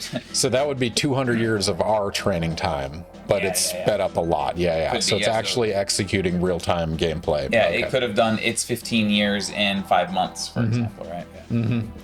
All right, so real-time StarCraft training for Alpha Star. How much did it take for it to beat the best players in the world in StarCraft 2? Super popular game. Did it take 15 years of real gameplay? Which some humans are probably approaching at this point. 15 years of real time. Wow, yeah. I've been playing. Or did it take 200 years? How much time does it take for AI to get expert? I mean, Malcolm Gladwell says it's 10,000 hours to become an expert in any particular discipline. 200 years is... And he was from FSU, wasn't he? Was he? I don't know. I'm pretty sure. Wow, I did not know that. I think I remember the 10,000 hour rule came from a researcher at Florida State. Yeah. Go FSU. Yeah, I know there's one researcher that was in that area. I don't think it was Gladwell, because he was the popularizer of it, but not the actual researcher of it. I learned this one fairly recently, actually. All right, real time to train Alpha Star. Man, that's a lot of time. Even 15 years. Do you ever go back and look at any game you've played for a considerable amount of time and you're like, that's too many hours I invested on that game? Yeah, a few RPGs back in the day, for sure. All right. Nathan, what is the answer? 15 years or 200 years? The answer is 200 years. 200 years of training. It's absurd, isn't it? And it did that in how long? Yeah, I mean, they did that in about 3 to 4 months is usually about how long it takes to train these models. So, jeez, 200 years of training. Humans can't compete with that, right? Like, I remember distinctly when I was in middle school, I was really into chess. Like I really enjoyed learning about chess and playing it, and I was like that sixth grader playing chess for fun and stuff and thinking I'm all intellectual. And then Deep Blue beats Kasparov, and I'm like, what's the point? Is it worth me training this anymore? And even now playing video games, it's like you can watch a tool assisted speedrun and you're like, well, that game's done. Yeah, we just have to find new things that the human sort of intellect or the human capacity can thrive in with these new tools, right? Yeah.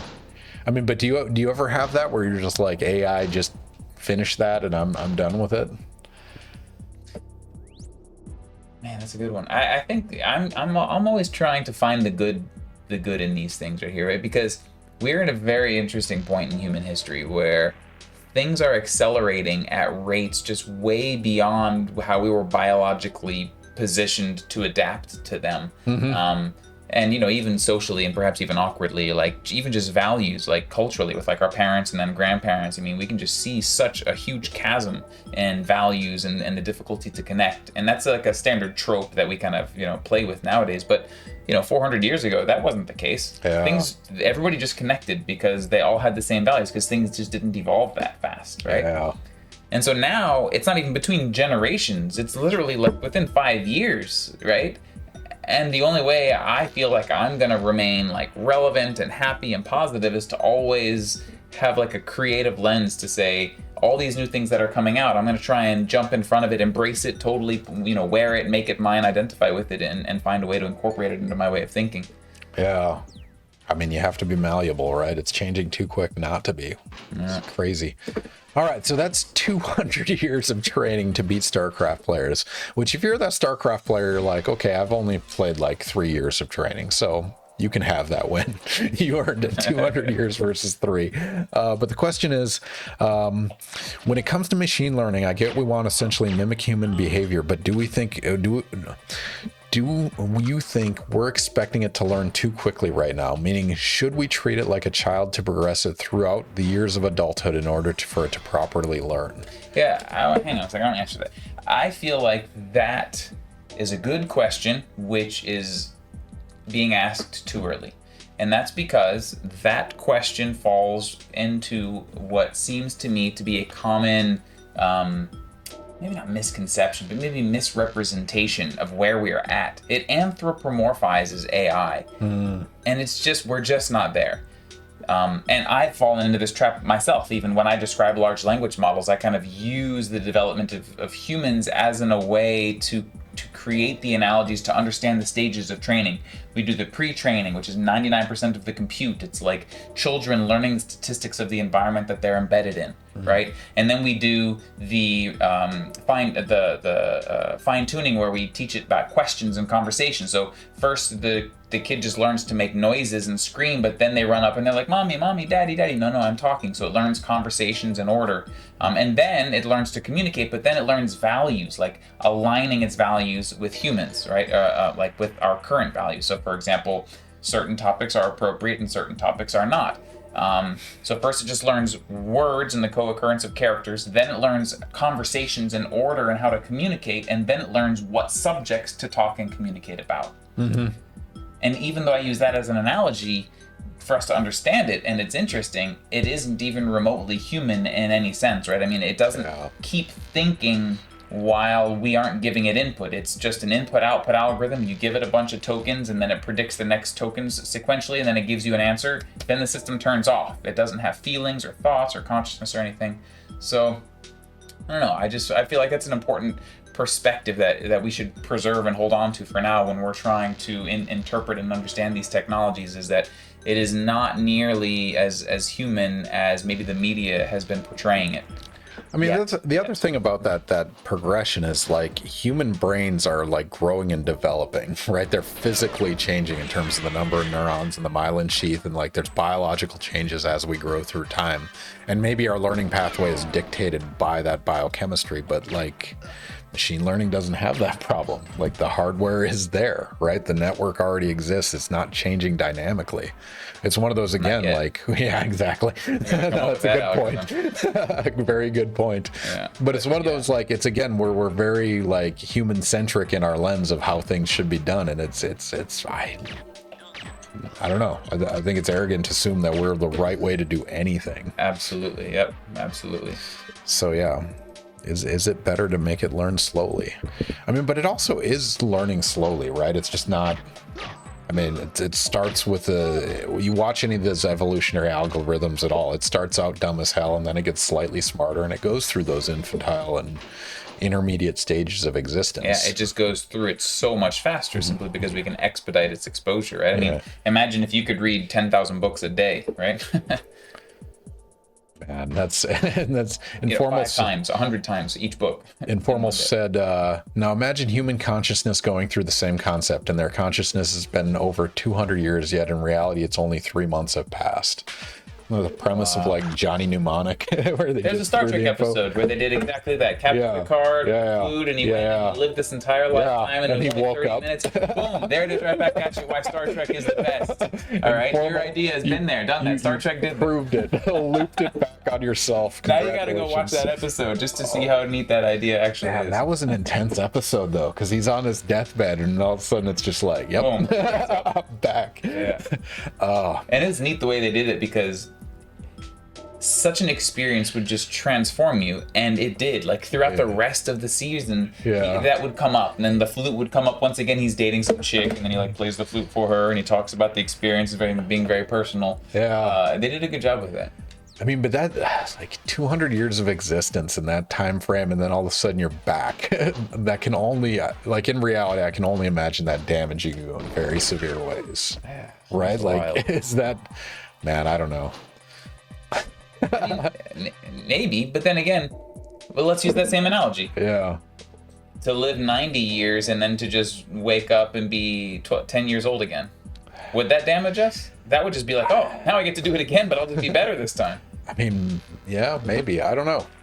Like, if I could go back and be 10 years old again, what would I do? I'd buy a bunch more Bitcoin, probably, but...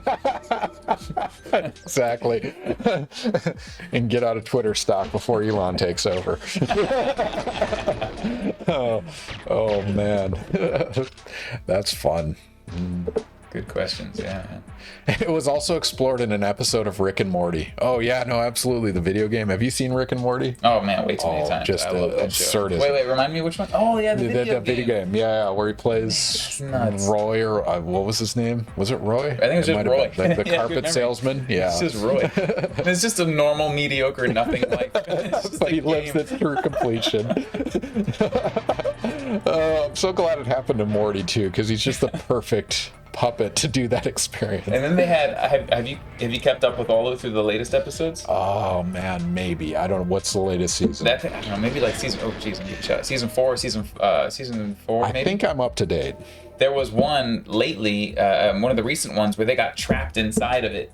And then, because there was like a hostile takeover of the arcade while he was stuck inside of it, and so he had to stay inside of it, and he couldn't get out of it, and then suddenly Rick and Morty had to go in there to save them, and then there became like a bunch of religions where everybody became consciously aware that they were video games. I don't think I've seen that. I need to catch up on my seasons. They loop back to it. No, Rick and Morty is just amazing at it's like embracing absurdism, but doing it in a very calculated and thoughtful way. I love it. Yeah, that's such a good show. Yeah. It was also explored in an episode of Rick and Morty. That's fair. Therefore, Rick and Morty is superior to Star Trek. We're here championing Star Trek. Whole loop. Rick and Morty, mic drop. Yeah. When you've gone pickle Rick, there's no going back. Like we've just won philosophical debates of all kinds. Oh man, that is amazing. You need that time-space portal gun? Absolutely. Oh, man. Oh, the journey. All right. Speaking of which, TV shows and movies, one of my favorite questions on stream always, because I've seen a lot of movies and TV shows. We've been cord cutters for like 15 years, so movies have been our go-to for a long time. But the main question we like to ask is, what movie or TV show gets your discipline right and what gets it wrong? So for you, this could be, I mean, anything from like programming and execution to actual manifestations of it. Could be Terminator. It could be Lawnmower Man. So what movie or TV show gets it right? We'll start with that. And I'm thinking AI now, like machine learning basically. And I'm gonna have to probably break your rules here and say that pretty much none of them get it right. And I think that's almost by necessity though. And here's why. And this is another one of my points that I get really passionate about. And that's that our machine learning research in academia has been branded as artificial intelligence, and it is not artificial intelligence. And that's because artificial intelligence already has a definition. It has a pop culture, there's an understanding of pop culture of what it is. It's Baymax, it's R2-D2, C-3PO, HAL 9000, right? It's all of these things. We're nowhere near that in research. We haven't created any of that. We're doing what's called machine learning, and it's a very cool, deep learning is a subset of that, very powerful. We're making a lot of cool progress towards AI, but we haven't accomplished it yet, right? So the reason that things are troublesome is because all the movies are the pop culture representation of what we think AI could be and should be, and so everybody thinks that that's what we're doing, and that's not what we're doing, and that creates a big gap between what's possible and what people think is the case. Now, with all of that said, there was one AI movie that stood out for me as being still sensational, but really attractive in the way that they went about it. And it's just a good movie altogether. And that's Her. Wow. Yeah, the interpersonal relationship aspect of AI. Yep, because it was just a language bot. And we're getting pretty close there, right? And I mean, give us another 10, 15 years, we'll be somewhere close to something like that. Now, its ability to really adapt in real time, and then at the end when they were like talking with each other and becoming some transcendent thing, that was the kind of fun sci-fi-ish concept. But that might be somewhere that's probably pretty close, I think. So Her was a good movie. I like that one. So I'll get back to that. Informal, need to jet, appreciate the conversations and thoughts. We'll definitely be dropping by your office, Dr. Crock, for more discussions on this. You proved me wrong about Star Trek. No, your homework is to go watch The Next Generation is the pinnacle of philosophical. Well, I haven't seen the recent ones, but that's what I'm going to argue. Picard is just the perfect captain to embrace both philosophical as well as military aspects. It is spectacular. So that is your homework from Informal, and I have no way to enforce that, but I'll leave it to Nathan to do so. I second that. But that's a good one. Thank you for joining us. It's been a pleasure. It's been a lot of fun going down that route. Adios. I mean, so going back to Her and this personal relationship, and this, I mean, there are OnlyFans accounts that are entirely AI at this point, like artificially generated imagery as well as communication with people, and it's like Chat GPT-esque interactions, right? Like that exists already to some degree. It's not as advanced, right? It's going to give formulaic response, but as far as I know, somebody can correct me if I'm wrong on that. But yeah, I think if you essentially. I mean, Chat GPT, if they took off the filters, could do that, right? I mean, they limit the directions it can go with its exchanges and dialogues, right? Yeah. So presumably some of the open AI can still do that. So yeah, not quite as calculated as Her, but. What the heck? Get this door to stay open long enough for me to run. Oh yeah, there's a key door. Shit, we had that. Who was playing this last? I don't know if this was Jeff Kahn, but apparently you have to kill somebody in a bathroom and get a key card, and then it'll let you through that door. But this opens it, and then I gotta maybe just run fast enough. Maybe I'm just too slow. Run. Is it? It's timed. So I thought you needed. All right, there it is. Oh. All right, never mind. Victory. That's the little victories. Yeah. Yeah. I mean, the main challenge currently, right? So one of the other things that I had some fun working on is when I was finishing up my PhD, I started a company called Call Simulator. And it started because a 911 telecommunicator company agency, is actually in Naples, Florida, contacted us and asked us to analyze their 911 calls and to try and help them screen them. So I don't know if you guys know this, but way too many 911 calls happen such that it's impossible for any humans to actually audibly screen all of them. So in principle, you could call 911 and be like, you know what, I'm not feeling so good. I think I'm gonna end my life. And the telecommunicator could go, good, go kill yourself.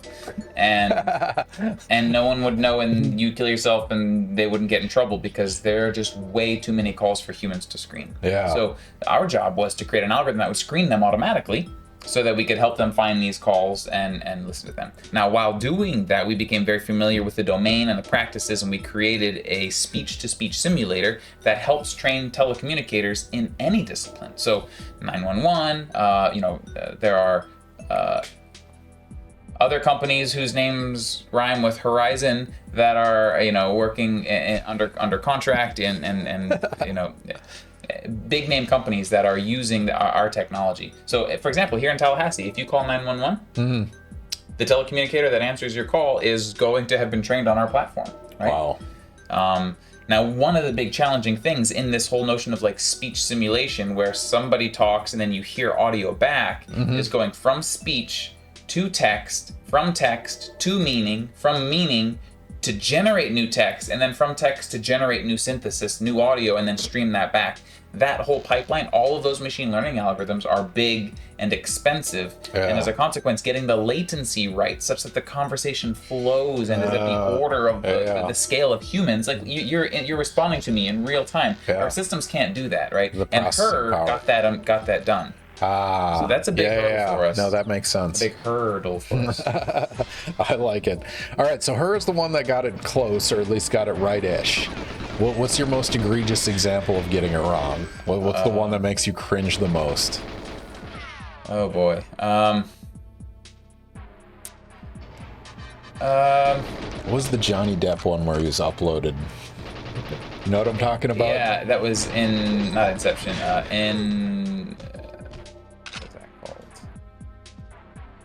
or something.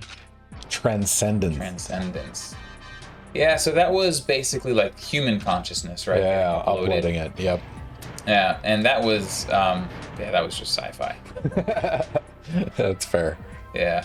That's a tough one. I mean, the majority of them are all, I guess I'm triggered by the majority of them that are just apocalyptic in nature, and they just really approach it from the lens that AI is going to be out to kill us. So there are just so many reasons to think that is not going to happen.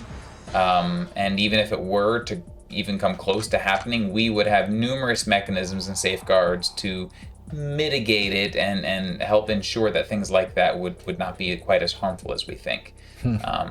So not to say that humans can't use AI to do bad things. Now that is much more reasonable in my mind, and that is something we should be very concerned about, because these technologies are extremely powerful for misinformation, misleading people, automated targeting systems, marketing propaganda to subjugate people and their belief systems. Like, that's frightening to me. But like self-aware AI that somehow comes under the conception that to save humanity it must destroy humans just woefully like underappreciates the competence and intelligence that an AI would need to have to realize that just destroying all of...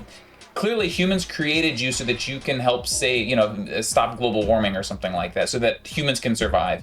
And if it's dumb enough to actually think that, I will stop global warming by eliminating the humans, and it can't infer that that's clearly not what we want, then that's not AI. Right? I mean, we wouldn't, I mean, but monkey paw. But that's why that's why it's machine learning. Yeah, AI. We don't have AI yet. Yeah, we have machine learning stuff. That's fair. that's a threshold that needs to cross. Yeah, man. It's fun. I've lost track of the game. You're making progress because things are shooting you. That's good. I forgot how easy this game was. Oh, I think I'm on easy mode. That's probably it too. Yeah. It's like the aim assist. The default. Yep. Yeah, this is ridiculously easy. No worries. We're talking about other stuff. Yeah, I'm glad it's ridiculously easy because. Yeah, no, you don't want to play hard mode during conversations. Or while drinking. I'm having enough problem there too. Man, do you want more? I do. All right, let's do it. I think that'll help the me through lower my, alcohol percentage. Yeah, that'll help me through my speed run on NARC. Oh man, warned. I know that's coming. It is a performance enhancing drug. I only say that partially jokingly because it does calm the nerves. Like, shooters are not allowed to drink alcohol, and like Olympic shooting, blood alcohol level is tested because it actually suppresses like shakes and things like that. Lowers your heart rate. It's a depressant. So yeah, maybe it'll help on NARC. We'll see. So cheers. Thank you all for joining us. Anyone, hopefully have a drink in your hand on a Wednesday night. Thankfully, classes don't start till next week. So yeah, Monday, 8 a.m. I have General Chemistry 2. How many classes do you teach in this semester? I only teach one a semester. So that's nice. Yeah, it's nice. Except my Gen Chem class, 350 students. So That's less nice, which is basically 2 or 3 classes. Well, it's really only the email traffic, and so I mean, I do multiple choice exams, so it's mostly automated on that front, but it's still a lot of emails, a lot of office hour time, things like that. How many TAs do you have? I have 4 for that class, so they'll each teach a recitation section of like 28 students each, so they'll do 3 recitations each. That's nice. But it's a lot of people to be putting in seats in a classroom. Alchemist, maybe in Florida. I'm already 4 lectures in. Ooh. Yeah, we're starting late this semester, right? Isn't it usually earlier than this? Yeah, what's today's date? Yeah, today's the 23rd, right? Yeah, it's 28th is the first day of class. Yeah, I feel like it's usually a little earlier than that. Yeah. It's usually this week. But I think we go till December 12th, so I guess it's going a little later. Where are you from, Alchemist? If you're willing to reveal that. Oh, yeah. In the state, you know. Yeah. What I mean? Yeah. Alchemist, welcome back to the stream. It's a pleasure to have you, as usual. West Virginia. WVU. Yeah. West Virginia. Yeah, one of my best friends is from West Virginia. And he taught there for a little while, too. Man, have you noticed the uptick in traffic this week? In terms of just driving around town? Not yet, Okay. thankfully, but I'm sure I'm going to get a feel for it. And then I have even still been able to park on campus lately, which is, absurd and Yeah. fantastic. Convenient. Yeah, but that's going to end on Monday. Yep. So goes. Yeah, campus is great if there were no students. I'm just kidding. I love teaching classes, love students. Your students are listening right now like, oh. Yeah, exactly. Oh. WVU. Might give it away to Ken. Yes, it might have. Try not to dox my viewers in terms of revealing identities, but man, 4 lectures in. That's fun. All right, what else should I ask? I mean, we kind of talked about this in terms of like people's perception of AI and machine learning and stuff. And if you had a microphone to reveal to the world some insight or some misconception about this world of machine learning and AI, what would you like to teach everyone? Well, I kind of harped on that a little bit earlier, to be fair, but let me come up with something else then. Yeah. The misconception about our propensity to anthropomorphize AI is something that I currently wish that we could push against, because it just really challenges our ability to adopt it in a healthy and intellectually, rigorous and safe manner. What are some other misconceptions that are a bit frustrating? This one might seem a little opposite, actually, but kind of counter to what I've been saying, but some academic colleagues of mine are under the impression that AI cannot be creative. What? Yeah, and it can. It very much so. Well, okay. Now I have to define creativity, and that can be a rabbit hole. But I believe it can be creative. And curiously enough, we might even be able to use the monkey paw as an example of creativity. I mean, what is creativity other than finding solutions in constrained optimization spaces, right? Yeah, taking disparate things and tying it together in a unique way. No, absolutely. Right, and AI kind of thrives at that. In particular, some of the generative AI algorithms that we work on, thrives on those things. And I've done some experiments with these large language models recently, attempting to demonstrate their capacity to solve problems in a creative lens. And I even used it to create a mathematical definition of what creativity would be, and then asked it to prove that it is creative using an example based off of its definition of what creativity was. That's awesome. And in my opinion, that was creative in and of itself, like its ability to even do that. So I think it's important to understand, to have an appreciation of the capacities just as well as the limitations. There's misconceptions on both sides. So, there's a lot of things that it can't do, and we really need to make sure that we don't anthropomorphize it. It doesn't have feelings or emotions. That's a big frontier for us. But it can do some pretty cool things. I mean, I don't know how anyone can have that perspective when you take something like Dolly and say, have a cockroach making toast, and it'll generate that image. I don't know how you can't see that as creative. Like, even if the initial idea was not its own, it created a unique piece of art that has never been seen before. Again, this is us. And I diatribe about this regularly. Like, every major innovation and intellectual step we've taken has knocked humans off their pedestal of superiority, right? From being, the center of the universe to biological things can only create biomolecules. We can do it in a lab now. Intellectual ability, computers will never beat us at chess. Like, every single thing we think we're superior at, we're no longer the center of the universe. We're no longer the most important thing. We're not the only thing that can use tools or think or have emotions or empathy. Like, absolutely, just get over yourselves. We are not that superior despite what we want to be. Absolutely. Yeah, I mean, one of their one of the common points, which, to be fair, still is something that I can't really argue against rigorously, though, is like the ability to make like scientific breakthroughs. I don't think AI can do that quite yet, I mean, so one of the most exciting papers, it would have been sort of in grad schoolish. It was like 2009 when they first started automating like machines executing a program, right? In terms of taking proteins and sampling them and finding, a pattern among those proteins. And essentially through that process, it came up with a testable hypothesis, right? It said, here's two variables, here's these variables correlating in a straight line. If I make X protein, it's going to have Y properties. And it made it. And it had those properties. And it's a testable hypothesis. It followed through. And I'm sure it was very crude and rudimentary compared to today, but that was 15 years ago, right?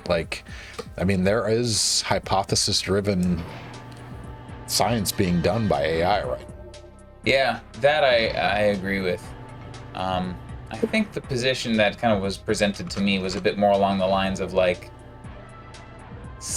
like creative leaps, from the lens of physics and imagining, we have, dark matter or some inexplicable, phenomena that we're currently grappling with. Yeah. And then to somehow take disparate fields and disparate concepts and integrate them together to create a hypothesis that's not something that's easily, extrapolate. You can't really extrapolate from current data, right? Mm-hmm, mm-hmm.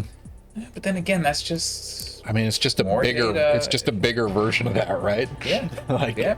And that's, exactly. That's the thing that blows my mind about, machine learning can take in such a massive data set that it can find those gaps quicker than we can. It can find those correlation between variables we could never imagine.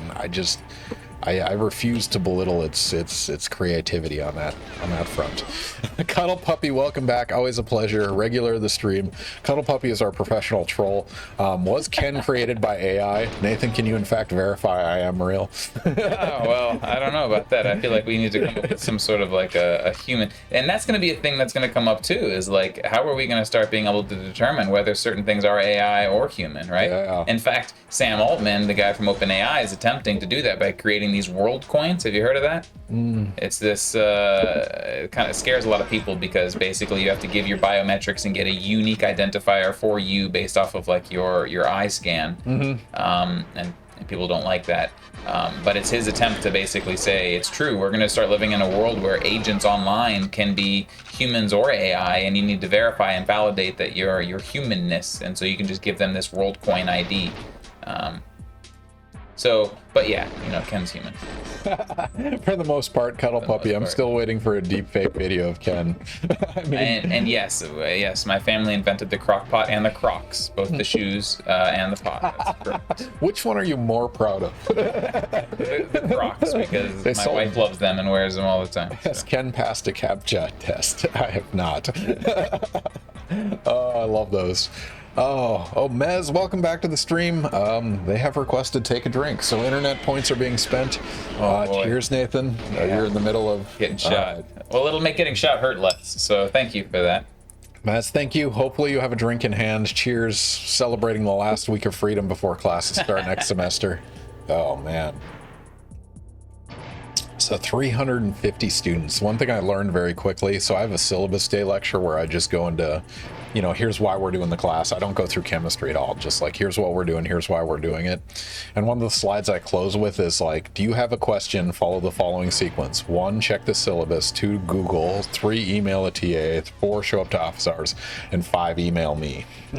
And it's a little bit oppositional, but one thing I learned the first time I taught this large class is I got something like, God, what was it? It was like 700 emails throughout the semester. I mean, when you have that many students, right, if they just send 2 each, but the thing is, it's nodes of one person that sends 70 emails, right, and another one that sends 50. And Ken, I can make an AI for you that will automatically answer your email. Holy right? crap, Let's you could. That. No, yeah. That's amazing. Actually, for graduate recruiting and admissions, like I have a Word document that's here's my copy paste response. That's good. No, see, because actually one of the things that we're creating for the health insurance company is what's called the retrieval augmented generation pattern. So what happens is that you ask a question and then the AI agent looks through a repository or a library of data for sources that are relevant, that may have information about your question. Yeah. It then prepends that to the prompt to the model, and then it says, here's a bunch of data, and then it has your question, and then it tries to answer the question from actual facts from the internet or for example, medical policies or benefits or something like that. So in your case, you could have all of these canned documents like rubrics, etc. They ask these questions, it goes in to the model, we retrieve your rubrics, prepend it, comes up with the response, drafts the email automatically, and shoots it out for you. I mean, imagine how much time we would save. Jeez, man, that's amazing. Let's do that.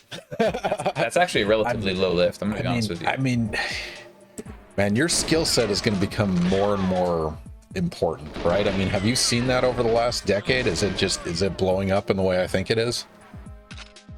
Yeah, I mean, to just be blunt, yeah, I mean, it's pretty phenomenal and exciting. I mean, the opportunities that this technology, oops, don't kill you, the application space for this technology is pretty mind-blowing. I mean, it really is just limited by our own creativity almost at this point, which is a pretty exciting place to be in. That's crazy. I love seeing it evolve. I've thought about AI and machine learning and how I could apply it to my own research, but I lack the creativity or the big data sets, so I'll have to figure it out at some point in the future. All right, man, it's 10 o'clock, so we're 2 hours in. Okay. So you have a half-hour gameplay left. Do you want to keep doing GoldenEye? You want to do something else?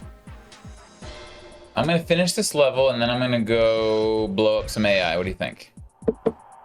Blow up some AI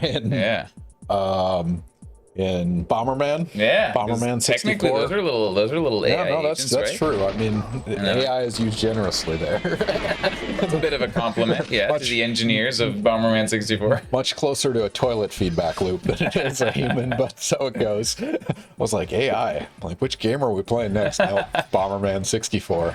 64 bits lifting all that weight. Oh, man. But yeah, if you guys have any questions, the guest today is Dr. Nathan Crock. He's a computer scientist / scientific computingist, which I think they're related, but maybe we should discuss that differentiation. But he does machine learning and AI. He does it across many different domains, from his graduate work talking about neurobiology and things like that, to more recently working in healthcare or various different domains. But yeah, we've talked a lot about machine learning and AI throughout the evening, both philosophically and logistically. So if you guys have any questions, throw them in chat. We'll be happy to answer them. All right, so now Bomberman. Let's Bomberman it up, yeah. All right, let's do it. So did you know about the second Bomberman game for the Nintendo 64? Bomberman Hero? Yeah, you play that at all? I did not. I didn't know that existed. I watch, there's a Twitch streamer named The Beast, and he is beating every single Nintendo 64 game. So there's 394 games, and he's something like, and he keeps track of the time he plays. He's about halfway through, and he's done 72 days of gameplay on wild. Nintendo 64, but he's trying to beat every single one of them. That is, I think the Beast is an earned Yeah, exactly. moniker there. But that's where I learned about Bomberman Hero. I didn't know that existed. So we can play that one too if you want to give it a try. Yeah, maybe. I'm going to do this multiplayer mode to start with, because this is the one thing that I have in my memory as nostalgia. All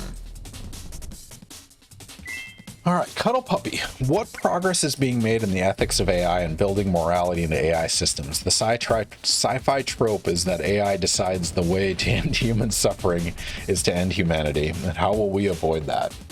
Woo. Yes, Well, solve that. yeah. Right now while drinking on stream. Okay. I mean, you're not as concerned about it as most are. I would like to make sure that my position is clear on this, which is I am cautiously optimistic. There are numerous things to be very concerned about, and it is in our interest to take those concerns very seriously. And I think there are serious risks. However, I think for many of the serious risks, the solutions are quite straightforward. So I am not wildly concerned about those risks, provided we take them seriously and actually implement the mitigation strategies, which do not require a lot of work. However, if we just dismiss them and we think life is hunky-dory and all roses and butterflies, then yeah, we can make some mistakes. And I don't want to be there. I mean, so when you're talking about these interventions, is this reactionary? Is this inhibitory? Like, are we setting limits and parameters, or are we responding when we see things red flagged? Like, what do you mean when you... There are numerous. I mean, you know, the first and foremost, which I think people dismiss too simply, is that, yeah, the quote-unquote unplug it, that should be taken seriously. That is a perfectly legitimate thing that you can just do. Strategy, yeah. Right? I mean, provided that it is engineered in a way to be constrained, right? And this is what I mean by we need to take the concern seriously, because people say, well, what if it gets on the internet and replicates itself and then it goes out and does its crazy thing? Yeah, well, make sure that if you're working on AGI research, that it's in a controlled environment, such that you can flip a switch and turn it off. I mean, that should be one of the... It's like a nuclear research, right? I mean, you take the concern seriously and you have precautionary measures in place, you know, of course. And so we should take it seriously and have the precautionary measures in place, no doubt. I mean, so what's the concern? Someone in their garage is going to create a monster and release it on the world. Like, you need a lot of computing power, but, like, is there a scenario where that's possible? Where there's no regulatory body and it's just the Wild West of AI? Absolutely it is. Not with the current AI technology, for the most part, just because of how expensive it is, but that will change in 10 years, right? I mean, NVIDIA released these new H200 GPUs. They're freaking powerful, really, really impressive GPUs. And those things are going to transform the way that people have been able to do research before. So, you know, we need to make sure that we're keeping in mind, you know, hang on, how do I run around? Why am I running so slow? Do we all run this slow? I feel like I'm in slow-mo. Let me try the direction pad. Is that the D-pad? Does it make you any faster? No, that's nothing. Now I'm running faster-ish. Is it just me or am I running slow? I don't know. I didn't play emulator this one. glitch. Oh, I gotta... He got piggybacked. Oh, goodness. Yeah, I remember this now.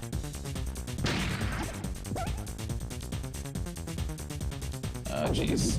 Wait, you're running faster when they're on you? Yeah, this is a grand mystery.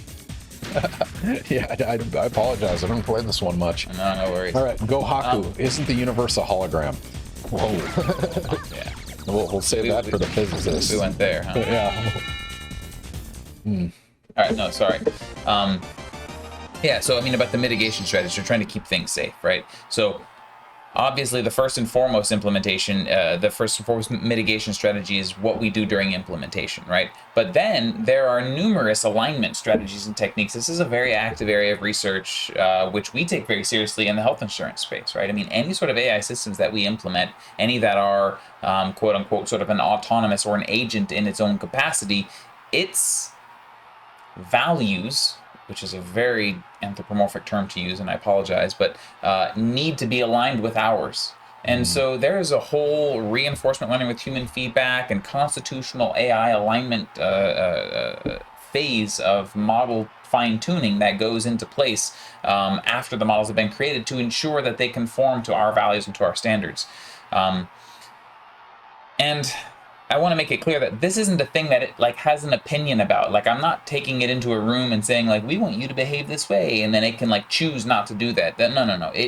It simply does. Like, it learns our values, and then it conforms to those values, right? There is no, it doesn't have an opinion a priori about that. So firstly, we have mitigation strategies ahead of time. Secondly, we have alignment techniques that we can put in place during training before the models are even exposed to people. And then once the models have been released, yeah, again, we need like this flip-off switch, or whatever, an EMP wave or something a bit more grandiose, but potentially important to consider.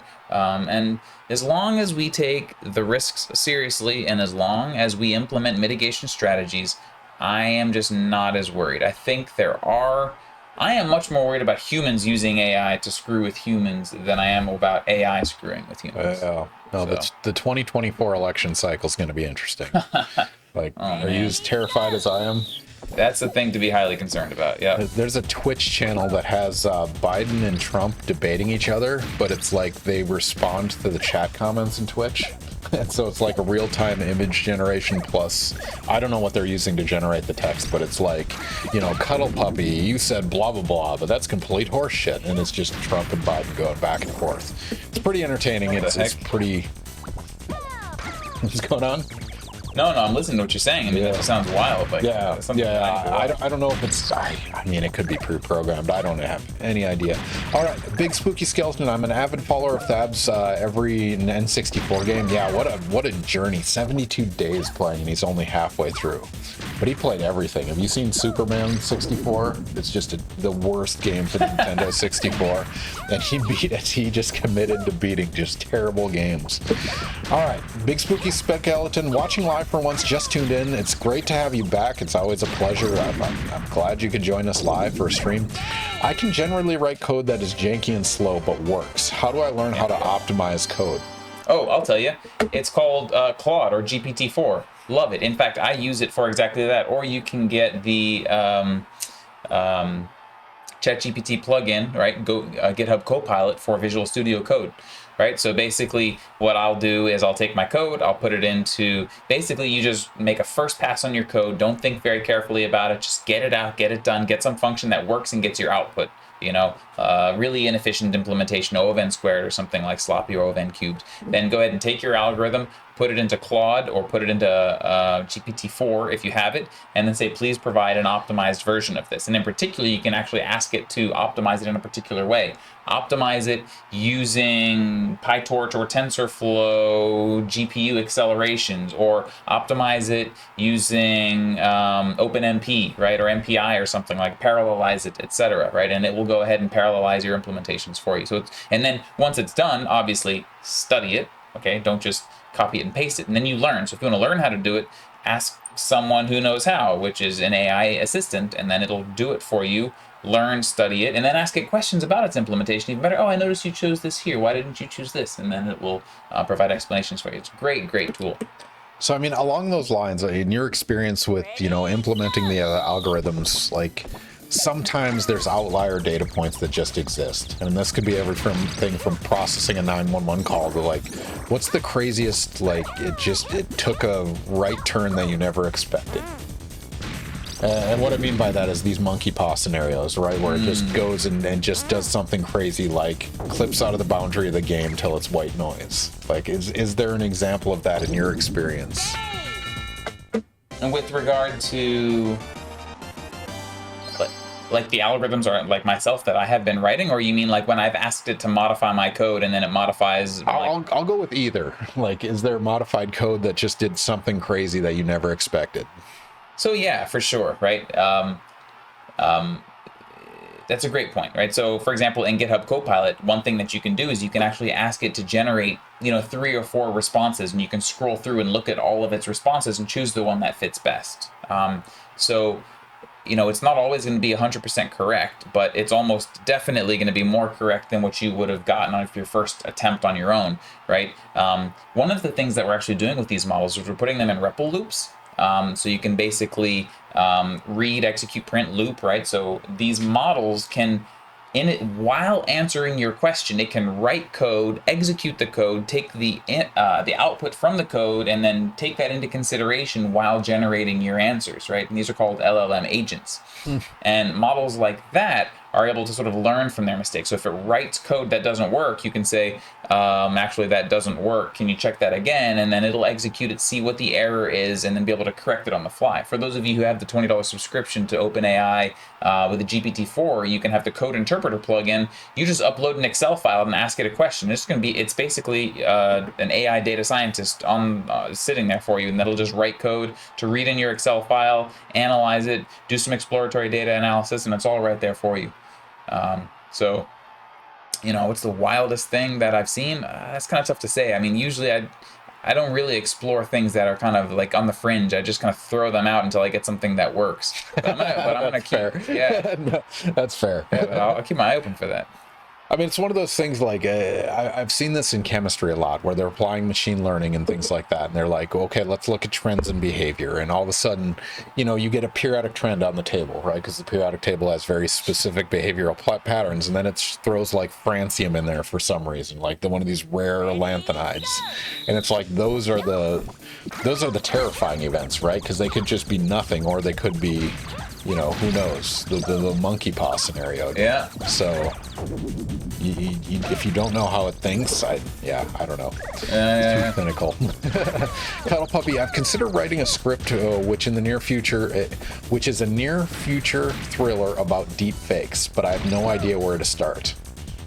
Any ideas? Should we write on stream live? Yeah, look, I mean, this is not going to be very creative, but, ChatGPT. Yeah, go to ChatGPT, type in those words. Yeah, and it sounds kind of sad, but that's really one of its primary use cases, and we use this at work regularly. Like, I have to come up with a code review process, or we have to come up with a new policy for this, or we have to come up with a constitution for this new committee we're putting together. I go to GPT and I just say, this is what we're trying to do. This is who we are. This is what we want it for. This is what we're doing. Give me a first pass at what I'm trying to build. And then it does. And I use the first pass and I read through it and I refine it and fit it more to what I want. And that's the piece that a lot of people have to remember they need to do, right? You can't just take this output that you get and use it verbatim. But use it as a first pass, as a thing to write a draft. I mean, people who are trying to write books, one of the hardest things to do is to get the first words on the page, right? Yeah. And this gets you past that. It gets you something to work with. You get your creative juices flowing. You read 2 sentences. You're like, that's not right. Oh, I can do that instead. So use it like that, Cuddle Puppy, do it. I look forward to seeing the deep fake. Should be related to the 2024 election because it is coming. This is going to be a disaster. Yeah, actually, there's your script idea right there. Presidential election deep fake propaganda. What's your biggest fear for AI, machine learning, deep fakes as applied to politics? I mean, we saw that already with the Facebook and the interventions they did, the targeted ads and things like that. I mean, I don't know if that was machine learning, but it was very strategic and calculated in terms of who's getting what information. What's your biggest fear? My biggest fear. What do you think's the realistic fear that we should have for 2024? Well, one of the things that I think is really important for us to remember is that we can never be certain about anything. Mm-hmm. And my worry about the accelerated sort of propaganda machine is wrapping people in tighter and tighter echo chambers, such that the ability to identify one's own wrongness just gets more and more difficult. That will be trenchant and divide our culture, our cultures ideologically further and further and further. So, you know, speaking of humans using AI to do bad things, that's one of the things that I'm most concerned about, is just that simple little trigger to just hack right into people's, you know, belief systems, and that feel good in the tummy. Like, as soon as they say something that feels good in your tummy, you know, you forfeit your faculty of logic and reason, and then you just ascribe to that belief system. And that's scary for me, to live in a world where people no longer really access sort of critical thinking and reasoning. I'm frightened of that. I'll contrast your feel good in the belly with attacking primal fears, right? Like, there's always a boogeyman, right? And if you can pinpoint that and blame that for all your problems, Scapegoat. That's been hundreds of years of politics. Now all of a sudden you can do it rapidly and very selectively and targeted, talking about the relationshipal aspects of her. Yeah. Right? Like, imagine that when you're chatting with someone online and they reaffirm every one of your beliefs and convince you it's real.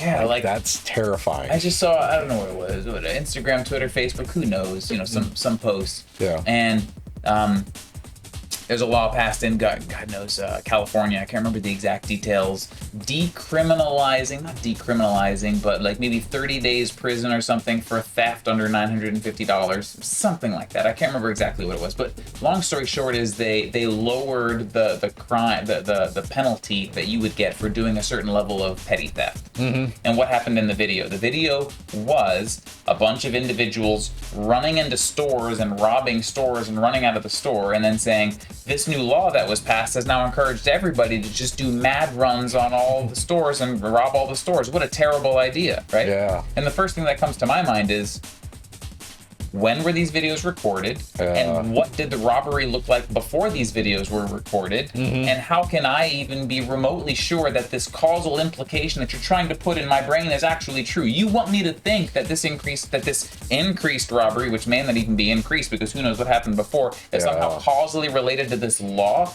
No, they're just trying to manipulate me to lean towards one political leaning or another for whomever created that law. And that kind of stuff is just going to escalate and get worse and worse. And that's such a yucky world to live in. I mean, what compounds that more is somebody could reply to you immediately and say, well, here's the data set before and here's the data set now. You can see it increased. And that data set is entirely artificial, right? Because it wants to give you an answer you want to hear and not necessarily the real answer. And generating that, because I've had colleagues had this issue with, like, oh, give me a paper that describes blah, blah, blah. And they find a paper that describes that. But the paper's not real. The author list is not real. Like, it just generates an answer that doesn't really exist, but it did answer your question. Yeah. So, that's the propensity for hallucination, and there's been a lot of interesting research into why and how that happens and mitigation strategies for it. And that's something that we have to grapple with, obviously, in health insurance. As I was talking about the retrieval augmented generation patterns, people are going to be asking it questions about their health insurance, their benefits, their provider network. And we need to make sure that the information they're getting from the services that are provided from the health insurance company are factual and not hallucinated. So we're using like citation systems and others to try and mitigate that. So. All right. Mez has redeemed a request a factoid. You have a factoid you want to share with the audience. Some knowledge bomb, something from class you like to drop, some interesting thing. Can I get a subject? Yeah. Mez, is there anything in particular you'd like to learn about? About the field?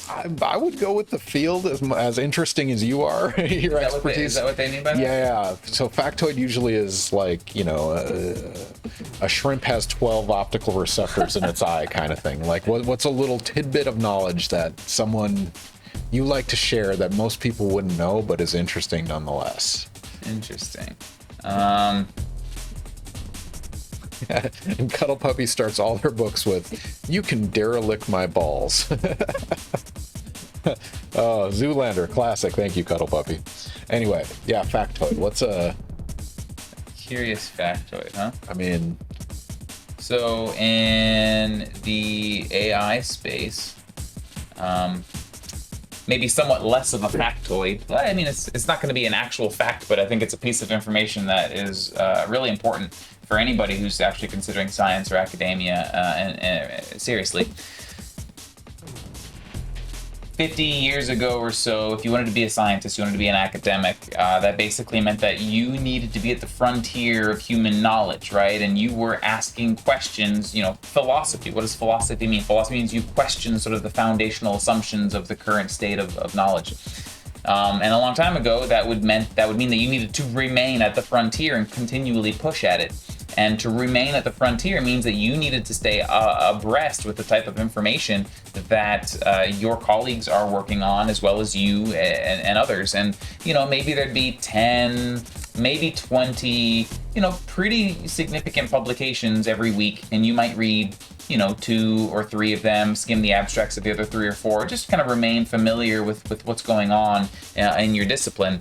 But nowadays, in machine learning, I was actually checking the Google Scholar citations over time, and I've seen upwards of 2,000 to 3,000 new publications for specific topics in machine learning every week. That's crazy. It's just demoralizing and disheartening, right? I mean, no single AI academic just knows the field anymore. It just isn't possible. Yeah. And so, and you just think about, it's not exactly like a factor, it's not a specific number, but it's a perspective that I think is really important to understand, is that the research in the field is so fast, there's so much funding, and there's so much going on that you can't really rely on any one person's knowledge or intuition to get a good grasp of the whole field anymore, like you could before. So so if we had to reduce that down, it's like there's something like 1,000 papers published a week on this subject matter. Like, that's crazy. That is crazy. You need machine learning and AI just to process it, right? Like, every single week you would need some kind of meta review to say, here's the major themes of this information. Yeah, well, that's one of the reasons why I'm such a big fan of using Claude as an assistant when I'm trying to read papers. Like, it really expedites my capacity to ingest information from these papers. I can read so much faster with more assistance. I can ask really complicated questions, and it'll direct me to locations in the paper where I can find more detailed information. It's pretty cool. So in that capacity, I guess it's not too terrible. So, Cuddle Puppy, I'm sure you've talked about this, but all the money is put supposedly groundbreaking research, and no money is spent on confirming or reproducing those studies. That's problematic across a lot of the sciences, right? Anyone can publish something once, but is it reproducible? Oh boy. Yeah. So back in the day, in old chemistry journals, there were specific journals that the peer review process was not just like reviewing the paper, but reproducing the experiments. And only after those experiments were reproduced could you actually publish in those journals. But that has long since disappeared.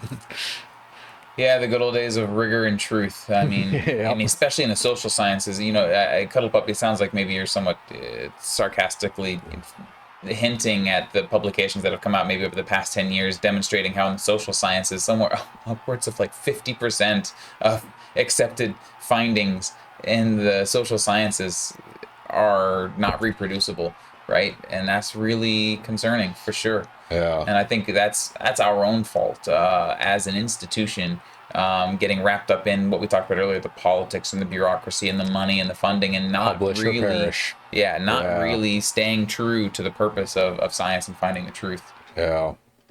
No, it's hard. So speaking of which, it's only a matter of time before there's AI peer review, right? Like, you can run it. They're already running it through algorithms in terms of like copywriting and plagiarism and reproducing and repeating statements and things like that. But it's an inevitable outcome, right? Like, yeah, although at the exact same time, it's almost somewhat opposite too. For example, we just submitted a grant last week, and they had very strict rules about you not being allowed to use AI as a tool while trying to create the grant application, right? Mm-hmm. And so some say you're not allowed to use it at all. But if they say you can't use AI to write it, and then they use AI to review it, that's a bit hypocritical. But it's going to be an interesting, the next decade. I guess it's just going to exponentially keep increasing, right? Is there going to be a stabilizing moment where it's just like, this is the norm and we're comfortable with it, or is it just going to keep escalating? I think so. One of the things that I try and continue to bring up is that, things are called AI products right now, or it's an AI company, but we don't have it's not like an internet product or a computer product or everything is more or less intertwined into the internet, and more or less in the future, the vast majority of services that vendors are going to be offering are going to be AI powered in some capacity or another. And it'll become normalized, and I think we'll start to accept it, at least at the scale that we're currently looking at the technologies. Now, the wild card is going to be if the technology itself continues to accelerate at this pace, then it may continue to be identified as an outlier and may even need to be rebranded, right? Because if what we're doing isn't AI, which it isn't, what's going to happen? What are we going to call it when we actually achieve AI? What are we going to call it, right? Super AI. Yeah. Right. Oh man, Mez, how would you detect if you use AI in grant proposals? I mean, this is a big question. one, right? Yeah, great question. So you create a classifier. I mean, this is basically how these systems work. You can go to, I don't know what it's called, like AI detector, AI fraud or something.com. There's numerous websites out there. And so what you do is you go to ChatGPT and you ask it to produce a bunch of content. You go to Claude, you ask it to produce a bunch of content. You go to GPT-4, ask it to produce a bunch of content, and then you go and collect a large portion of human content, and then you pass all of these into an algorithm. Yeah. And you basically ask it to classify the text based on its style and its prose, prosody, etc., as belonging to one class or another. And I just want to point out that none of these algorithms that are out there that are designed to classify AI have worked reasonably well for me. I'll go and generate something from GPT-4 and then it'll say, this is AI generated with like 60%. And then I'll go back to GPT-4, I'll paste it in there, and then I'll say, please rewrite this in a professional academic tone that I can use in a grant and add a little bit of human error or something like that. It comes out and then I'll go back and then it'll say, this is written by a human 70%, right? So they're not very reliable. Man, that's tough though. I mean, it's only going to get harder and harder to do that. Yeah. Huggy Beer, welcome back to the stream. It's always a pleasure to have you. Our guest today is Dr. Nathan Crock. We're drinking mead, which is 19% alcohol. Do you want to try the I do want to try it. I'd like All to take right. a small amount. Yeah, no, I understand. This has hit us hard. We're drinking like 19% and 12% mead. We're gonna close the night with Odin's Skull, which is Nordic honey wine with sour apple juice, hops, and cinnamon added. What an epic name. Yeah, exactly. I appreciate that. I mean, these are like goblets of, I don't know what these are called, of the Nordic writing. It's just a little bit of this one. Yeah, this one's like a dessert. Oof. Thank you. Don't drink it all if you don't like it. Just treat mead like it's wine, except 19% alcohol. Yeah. Thank you, Cuddle it is Puppy. wine, wicked sweet. I'm already pretty drunk at this point because, yeah, we've hammered a bunch of mead. Oh man, that one's cinnamony. Yeah, no, it tastes like Christmas. Tastes like Odin's skull. So I'm told. A big spooky skeleton. I just told Claude AI to optimize my code and I'm impressed. I expected it to spit out better code, but it offered a list of suggestions like caching my data instead of repeatedly iterating through it.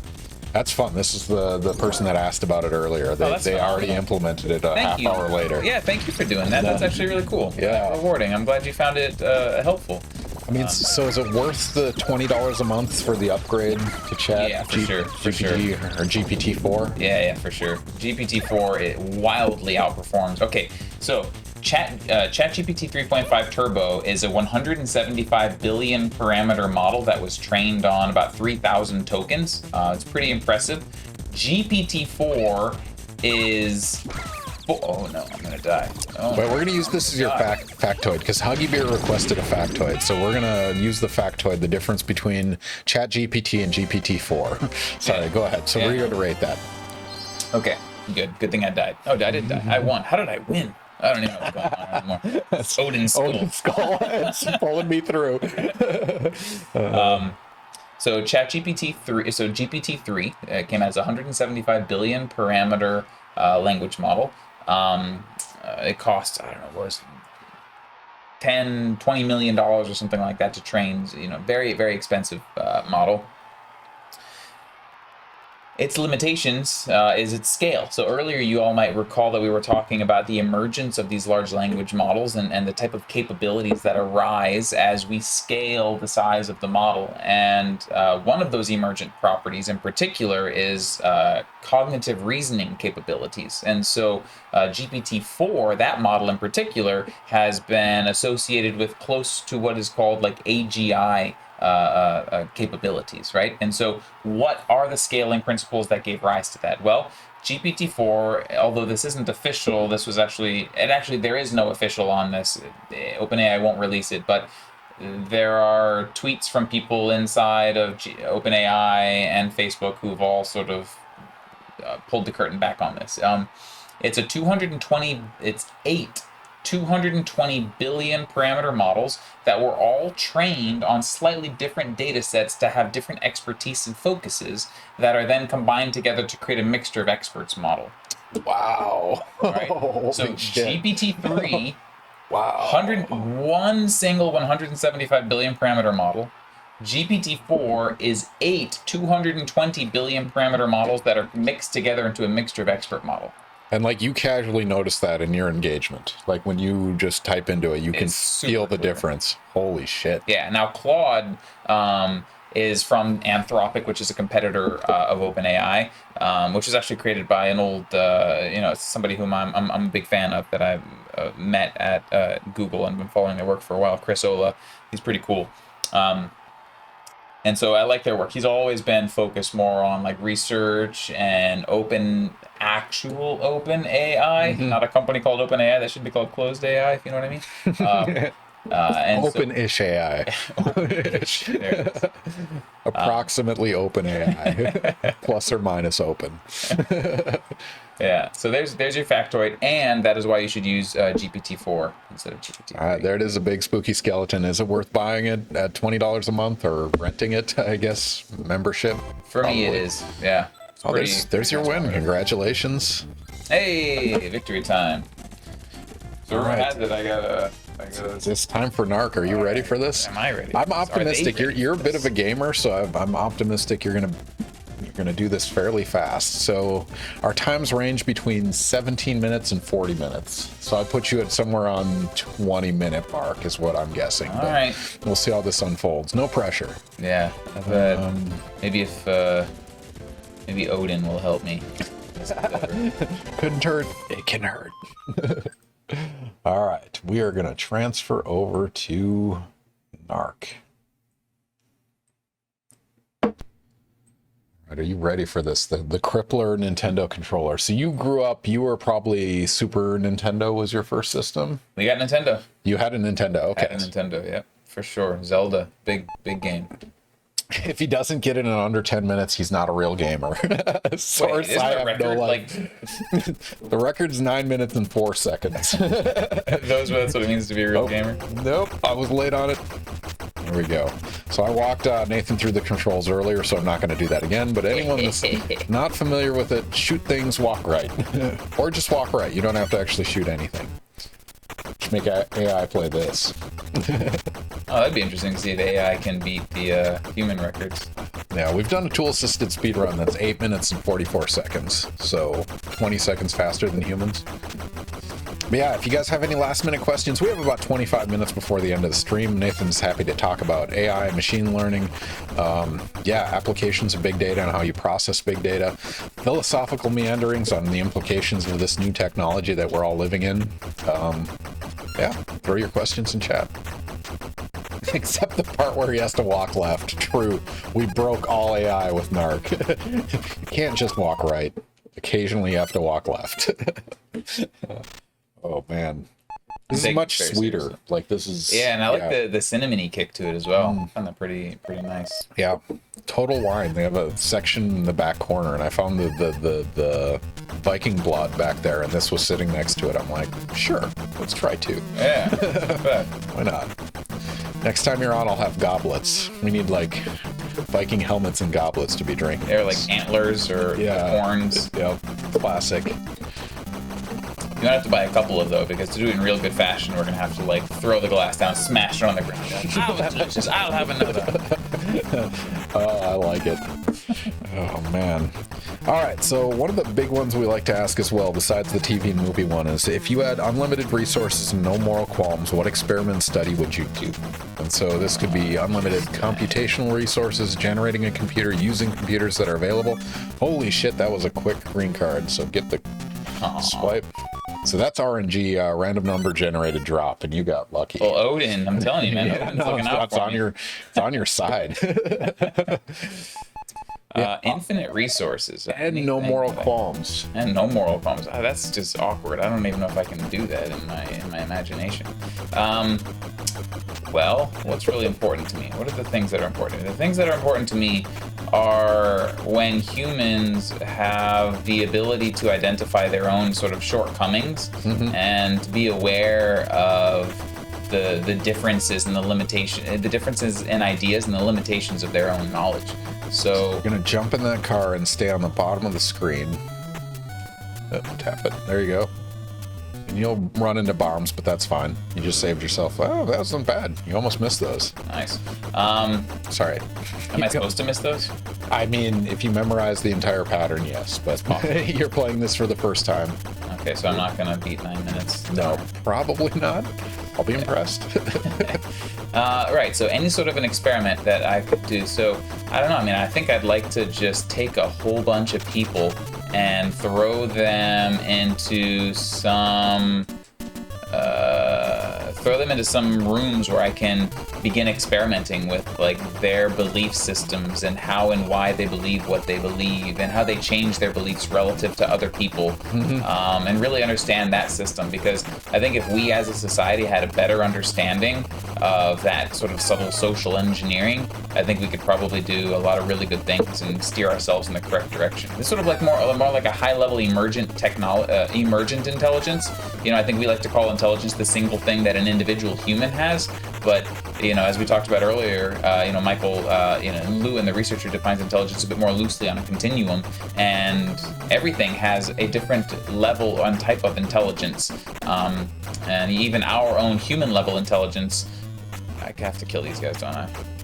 Not necessarily, but if you hold both buttons down, you can shoot and squat at the same time. Oh, they're my pets now. We're best friends. Yeah. If you look at a human and you look at all of the cells inside of the human, each and every cell is operating on its own with its own sort of instructions and its own operations, and it has its own level of intelligence. Stay on the bottom, and you can go up. Yeah, that's good. There'll be cars up, bombs up here, and a wall. Yeah. And it has, each element has its own level of intelligence, right? Yet, we somehow ascribe intelligence to be uniquely defined as like a singular object to ourselves, as if we, the entity, is intelligent. But all of our entire body has intelligence. Our organs are all trying to maintain homeostasis and a good blood level biochemistry inside of us. Everything is working autonomously with its own intent, just like we are. So, once again, the experiment would basically revolve around exploring and studying that. Taking a bunch of humans and just subjugating them to all kinds of questions and various belief systems, etc. Stay on the bottom of the screen, and it should take you to the end of the level. Yep. All right, so that's it. I mean, so you could make that an automated computer interaction, right? Like the prompt and the response. And so you'd use this qualitative data set, have 1 million people in these rooms. Like, how do you analyze those outcomes? Is that another machine learning problem?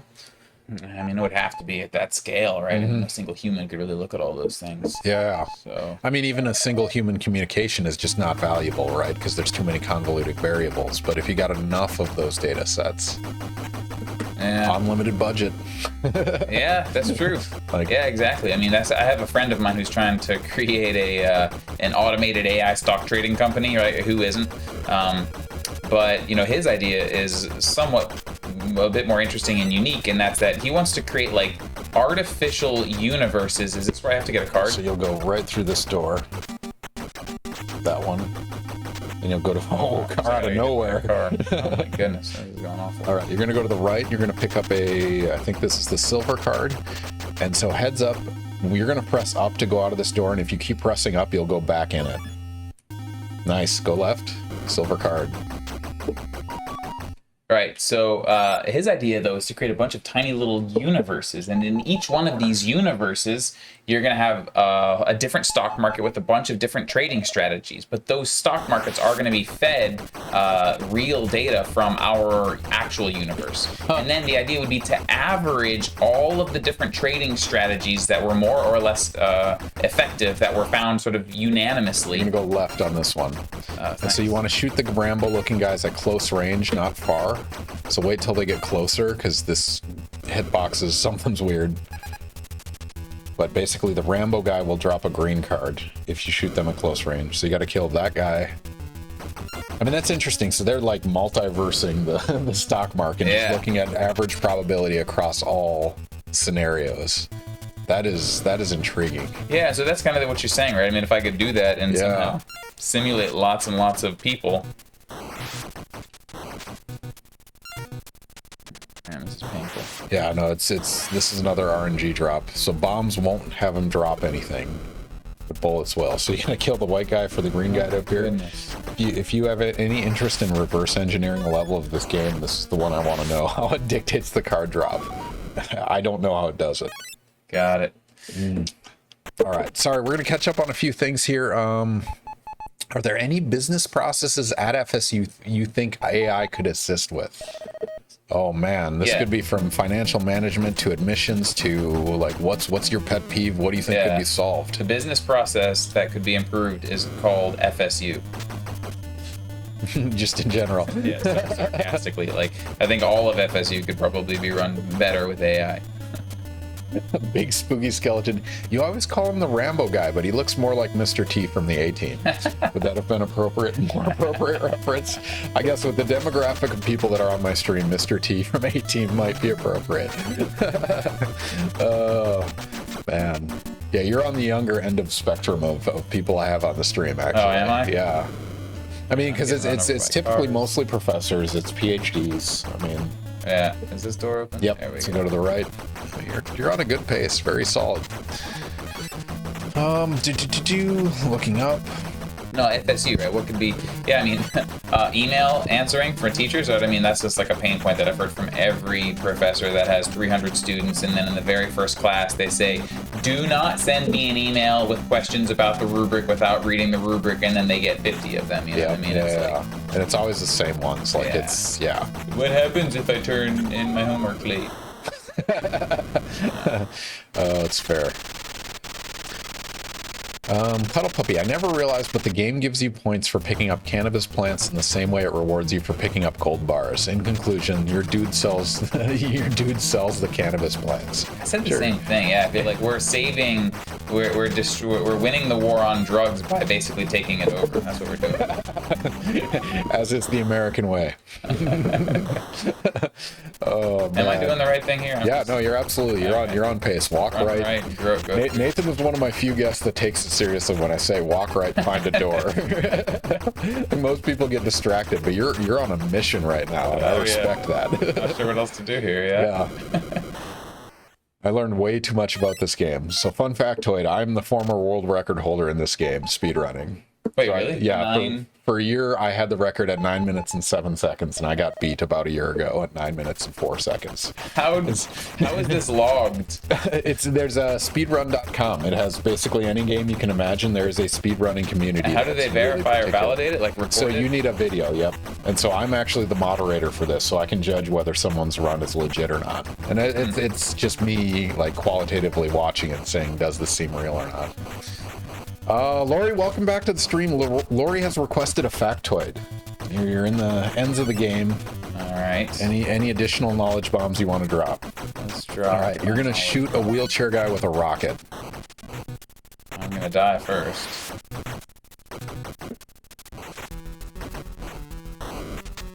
Hang on. Cuddle Puppy. It doesn't count as bragging if it's the former world record. Then it's just sad. Then it's reliving glory days. Oh, there you go. Okay, you're gonna have to do that 2 more times. Oh my goodness. So kill everything on screen. He'll come back.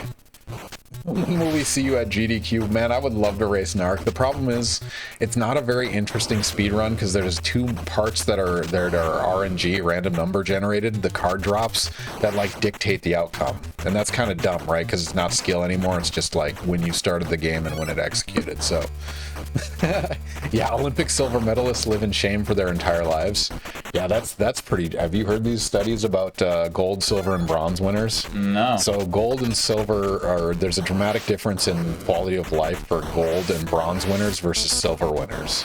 And it's because silver was second place. Like bronze, you're third. Sure. You're willing to accept that position. But silver, you are the runner-up. And like quality of life and perception of accomplishments is very different for a silver versus a bronze. Yeah, I can imagine that being pretty tough. Yeah. Sorry, Lori, factoid. Factoid. What we got? So, the human brain has 86, roughly 80, on the order of 100 billion neurons in them, in the brain. Like I think the actual average from the study was like 86 billion. And there are multiple different cells, types of neurons in the brain. Gotcha. Oh, there you go. And there are multiple different types of neurons in the brain, and each of them have a different number of synapses. And so, for example, cortical cells in the brain have anywhere between like 1,000 and 10,000 synapses. Purkinje cells have like 100,000 to 200,000. So on average, there's roughly 100 trillion synapses, and those are basically like the parameters. And if we try and create the analogy to what the heck am I looking at?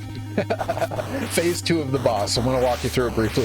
The best place to be is on the top of the screen, and this is where you're going to need to jump, and you're going to need to shoot him in the hat with a rocket. And that's just his hitboxes are really weird. I'm not sure why they exist the way they do, but I tap B to jump, and I tap A. Yep. So I recommend getting a distance away from him and then turning back and firing. So walk to the right, stay at the top of the screen where his tongues can't hit you. Yeah, that's exactly it. So if you would have had shot a rocket there, you would have been pretty close. Oof. Very close. You're holding the button a little too long. So you tap a little lighter. All right, 12 minutes left. If anyone has questions, throw them in chat for Nathan. Also, if you guys have somebody we should raid, usually it's a education/science related streamer, but we're happy to consider others as well. Frustrating. Yeah, no, this is the worst boss in the game. Oh, very close. A little later on the rocket, and you would have had that. The rocket is not very easy to shoot out. Man, what other one should I ask? Oh, this is fun. What is the Earth is flat or anti-vax equivalent to your field? We kind of touched on this in terms of AI taking over and destroying all humans. Oh, there you go. Okay, so rockets to the face, no more jumping. Oh, just in the face? Yep. There you go. Okay, now with bullets to the spine, and you're going to want to shoot him in this range here, like run away, get down. You can't shoot him at the top for some reason. So turn around, shoot, move up and down. It'll change where you're hitting his hitbox. You have to basically get rid of his vertebrae. Yeah, that's roughly the idea. And there's a very particular place you can be on him, but it's stupid. I think I'm understanding. This is a wonderful video game. No, it absolutely is, and you will commit to speedrunning it now. Yeah. Sorry, what was the question again? I apologize. I'm really like the anti-vax/flat Earth equivalent in your field, like some popular misconception or something, like it just propagates with people lacking a fundamental understanding of what exists and what's possible. I think one of the ideas is that like AI can continually learn. Like people think that like ChatGPT or GPT-4, like it's always learning from everything that we say to it, and it's getting better and improving. Am I doing this right? Yeah, no, this is it. And then moving up and down will like change where you hit him. Do I need to hit his spine or hit in the head? It's so when his head goes down, you're gonna hit the top two vertebrae. Oh, Huggy Beer. We stopped the middle of trillions of synapses if he wants to continue that thought. Oh, I might have detoured you. Yeah. No, thank you for the recap. Yeah, exactly. So basically what I was trying to do is to give us an intuitive comparison to the scale of the types of models that we currently train that are state of the art. GPT-4, you know, as I told you, is 220 billion parameter models, right? So roughly a little over on the order of 1 trillion parameters. But the human brain has 100 trillion parameters, so 100 times the size of those models. So if you're shooting him while turning back, so go down the center again, like move down while you're shooting him or up while you're shooting him. It's like you have to align his top vertebrae with a bullet line, and his like instinctive way to line up with you is not appropriate to hurt him. It's so dumb. There's basically an XY component and a time component. Oh, there you go. Nice. All right. Just had to listen to you. Imagine that's all I had to do. Go figure. Hey, Nathan, Hero is asking if AI can feed him and take him out for a walk as well. Is this your significant other? It is. Cheers, Sam. Welcome to the stream. Thank you for joining us. Civil forfeiture the level. So I just keep running right. Yeah, keep going to the right. Yes, if by AI you mean me when I get home and 20 minutes, then yes, I can take him out and feed him. Take care of it. Oh, there was the time. 17:22. That was actually really fast. You want to know where you sit on the spectrum of guests? Sure. I think that might be one of the top times. Really? Oh, too bad I wasn't listening to you sooner to figure out the whole... I spent like 5 minutes on that guy. Don't worry, there's a YouTube tutorial that's about 30 minutes long to beat the game in 9 minutes. Did you make it? I did. It is the most edited video I have online. It's impressive, Ken. Well done. Congratulations. Not the guess. Where is my list? Right, so Huggy Beer. Exactly, right? So there's 100 billion neurons in the human brain on average, and each of those has anywhere between 1,000 and 10,000 synapses. So roughly there are 100 trillion synapses, and those are our parameters. Those are the things that we can change. And so the most impressive models we have currently are about 100 times less that in size. So that does not imply that just because we get these models to be of the same scale as the brain, that somehow it's going to have the same capacity as the brain. Not even kind of, but it's just an interesting, factoid, right? That the size of the current models relative to the size of the brains is, our brains are about 100 times larger in terms of parameters, etc. So, my initials. All right, so your 1722 puts you at, excluding me, puts you at second place. Oh, you're first place, huh? Well, I mean, I don't include me on this list, but first place of a guest is Rob Lazenby at 17 minutes and 2 seconds. You're kidding. So he beat you by 20 seconds. I would have just listened to you. I could have been the winner. I gotta come back next and I gotta time. beat it. And that's the other qualifier. This was actually Rob Lazenby's second time on stream. Oh, so okay. he had played it once before. Okay. Ken advertising his YouTube. None of it's monetized, so feel free to take a look at the videos. Actually, it's on the same YouTube channel as all the streams are, actually. So if you guys want to check out old streams, you can compare guests. Dr. Crock screams Lazenby. That's fair. All right. I mean, it's only 10:53. You have 7 more minutes. Is there something else you want to play? Classic Nintendo game. Classic Nintendo. Original Mario Brothers. Yeah, let me just do a quick power run through that. Yeah. That sounds like a. Let's do it. We got some time. If you guys have anyone we should raid, feel free to throw them in chat. What does it mean to raid? You basically bring yourself and your viewers to another stream, and so it's like this social network of engagement and things like that. Fun. And so, yeah, it's just a nice thing. We usually get a couple followers every time we raid, as long as it's new people. So, yeah, if anyone has suggestions, let's do it. My brain is working on significantly less neurons if all the alcohol propaganda is right. And we need to do a language analysis of Ken throughout the stream, because, man, I get pretty drunk every time we do these streams. We need to create an algorithm that basically is a regression algorithm for the quality of your speech and the blood alcohol concentration level. Oh, and also let's do creativity versus, intellectual ability, and because we get much more philosophical in our meanderings after several drinks, which is fun. That's the best part, yeah. So we need to have them legalize marijuana in Florida, and then we'll do streams while getting high. Just us sitting there, just staring at the ceiling. It'd be crazy if we connect a computer to our brain. Oh no, Elon Musk is working on that, bro. we revert back to like middle school. It's gonna be amazing. Oh man, I don't know if I have cheat codes enabled. I think I might. You been hit or died at all yet? Yeah, man. I've died. It's okay. I don't need cheat codes. I don't know what I have. But I'm doing okay. You have rigor. Perseverance. There we go. Oh, no, I don't. Oh, there's a I have cheat cheat codes. I still died somehow with cheat codes, so that's just terrible. Yeah. You got hurt, but you're still Fire Mario. Yeah. No, down the drain. This guy's got to learn the... Wait. I thought the cheat codes just won't let me die, so I'm just stuck in like a bottomless pit forever, and that's the game. I think pits are the only way you can die with the cheat codes. Man, what's my favorite thing in the world, though, is there's still people writing Game Genie codes. I don't know if you remember Game Genie, the thing you intercepted the cartridge with. Like, yeah. People are still writing new Game Genie codes. In fact, my brother wrote some codes for NARC that actually make the final boss easier. Oh, good. Which is pretty crazy, Bless right? his soul. Yeah, exactly. You just have to target hitboxes and timing and XY positions, and you can write new code with it. There we go. I think you're perma big now. That might be the one that's in there. 70 flashbacks. So yeah, I didn't game it. I was more of a Super Mario Brothers 3 kind of guy. So what's your guess on the world record on Super Mario Brothers?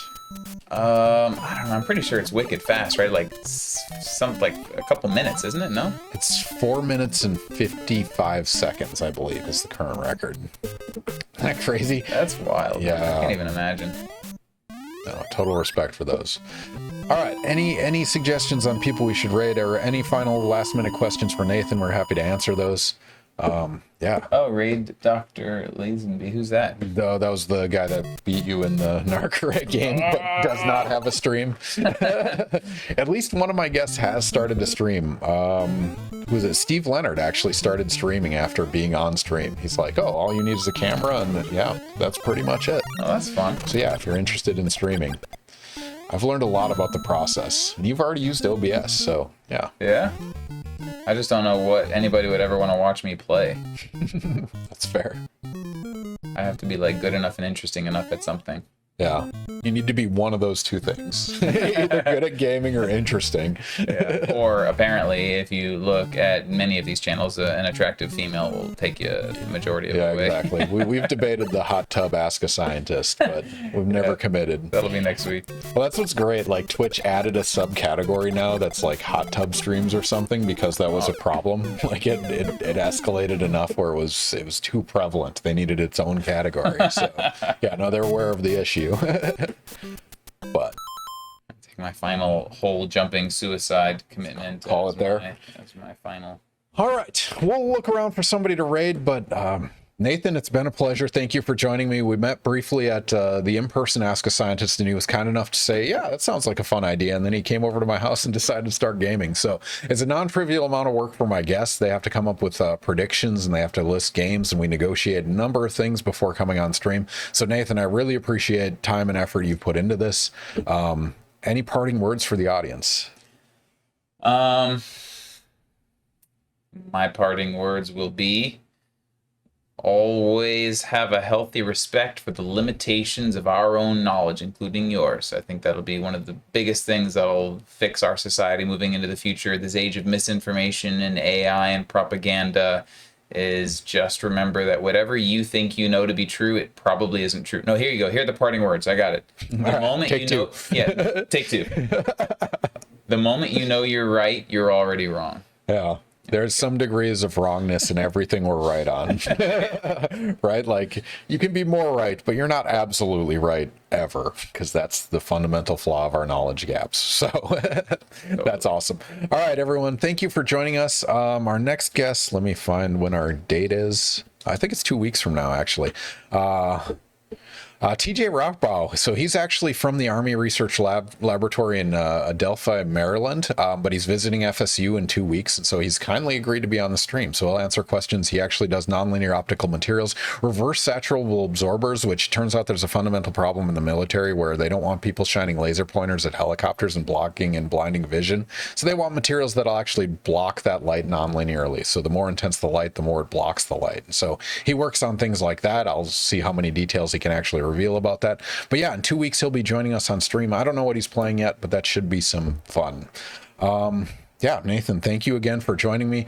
Thank you all for joining us on stream. It's always a pleasure. We go down rabbit holes. It's been a journey. As always, it's been fun. We talked about a lot of really fun topics. And so, all right, we're going to figure out somebody to raid. I have no idea who that is. Feel free to throw it in chat even after we close the stream. Yeah, it's a pleasure, and we'll see you guys in 2 weeks. Thank you all, and thank you, Ken.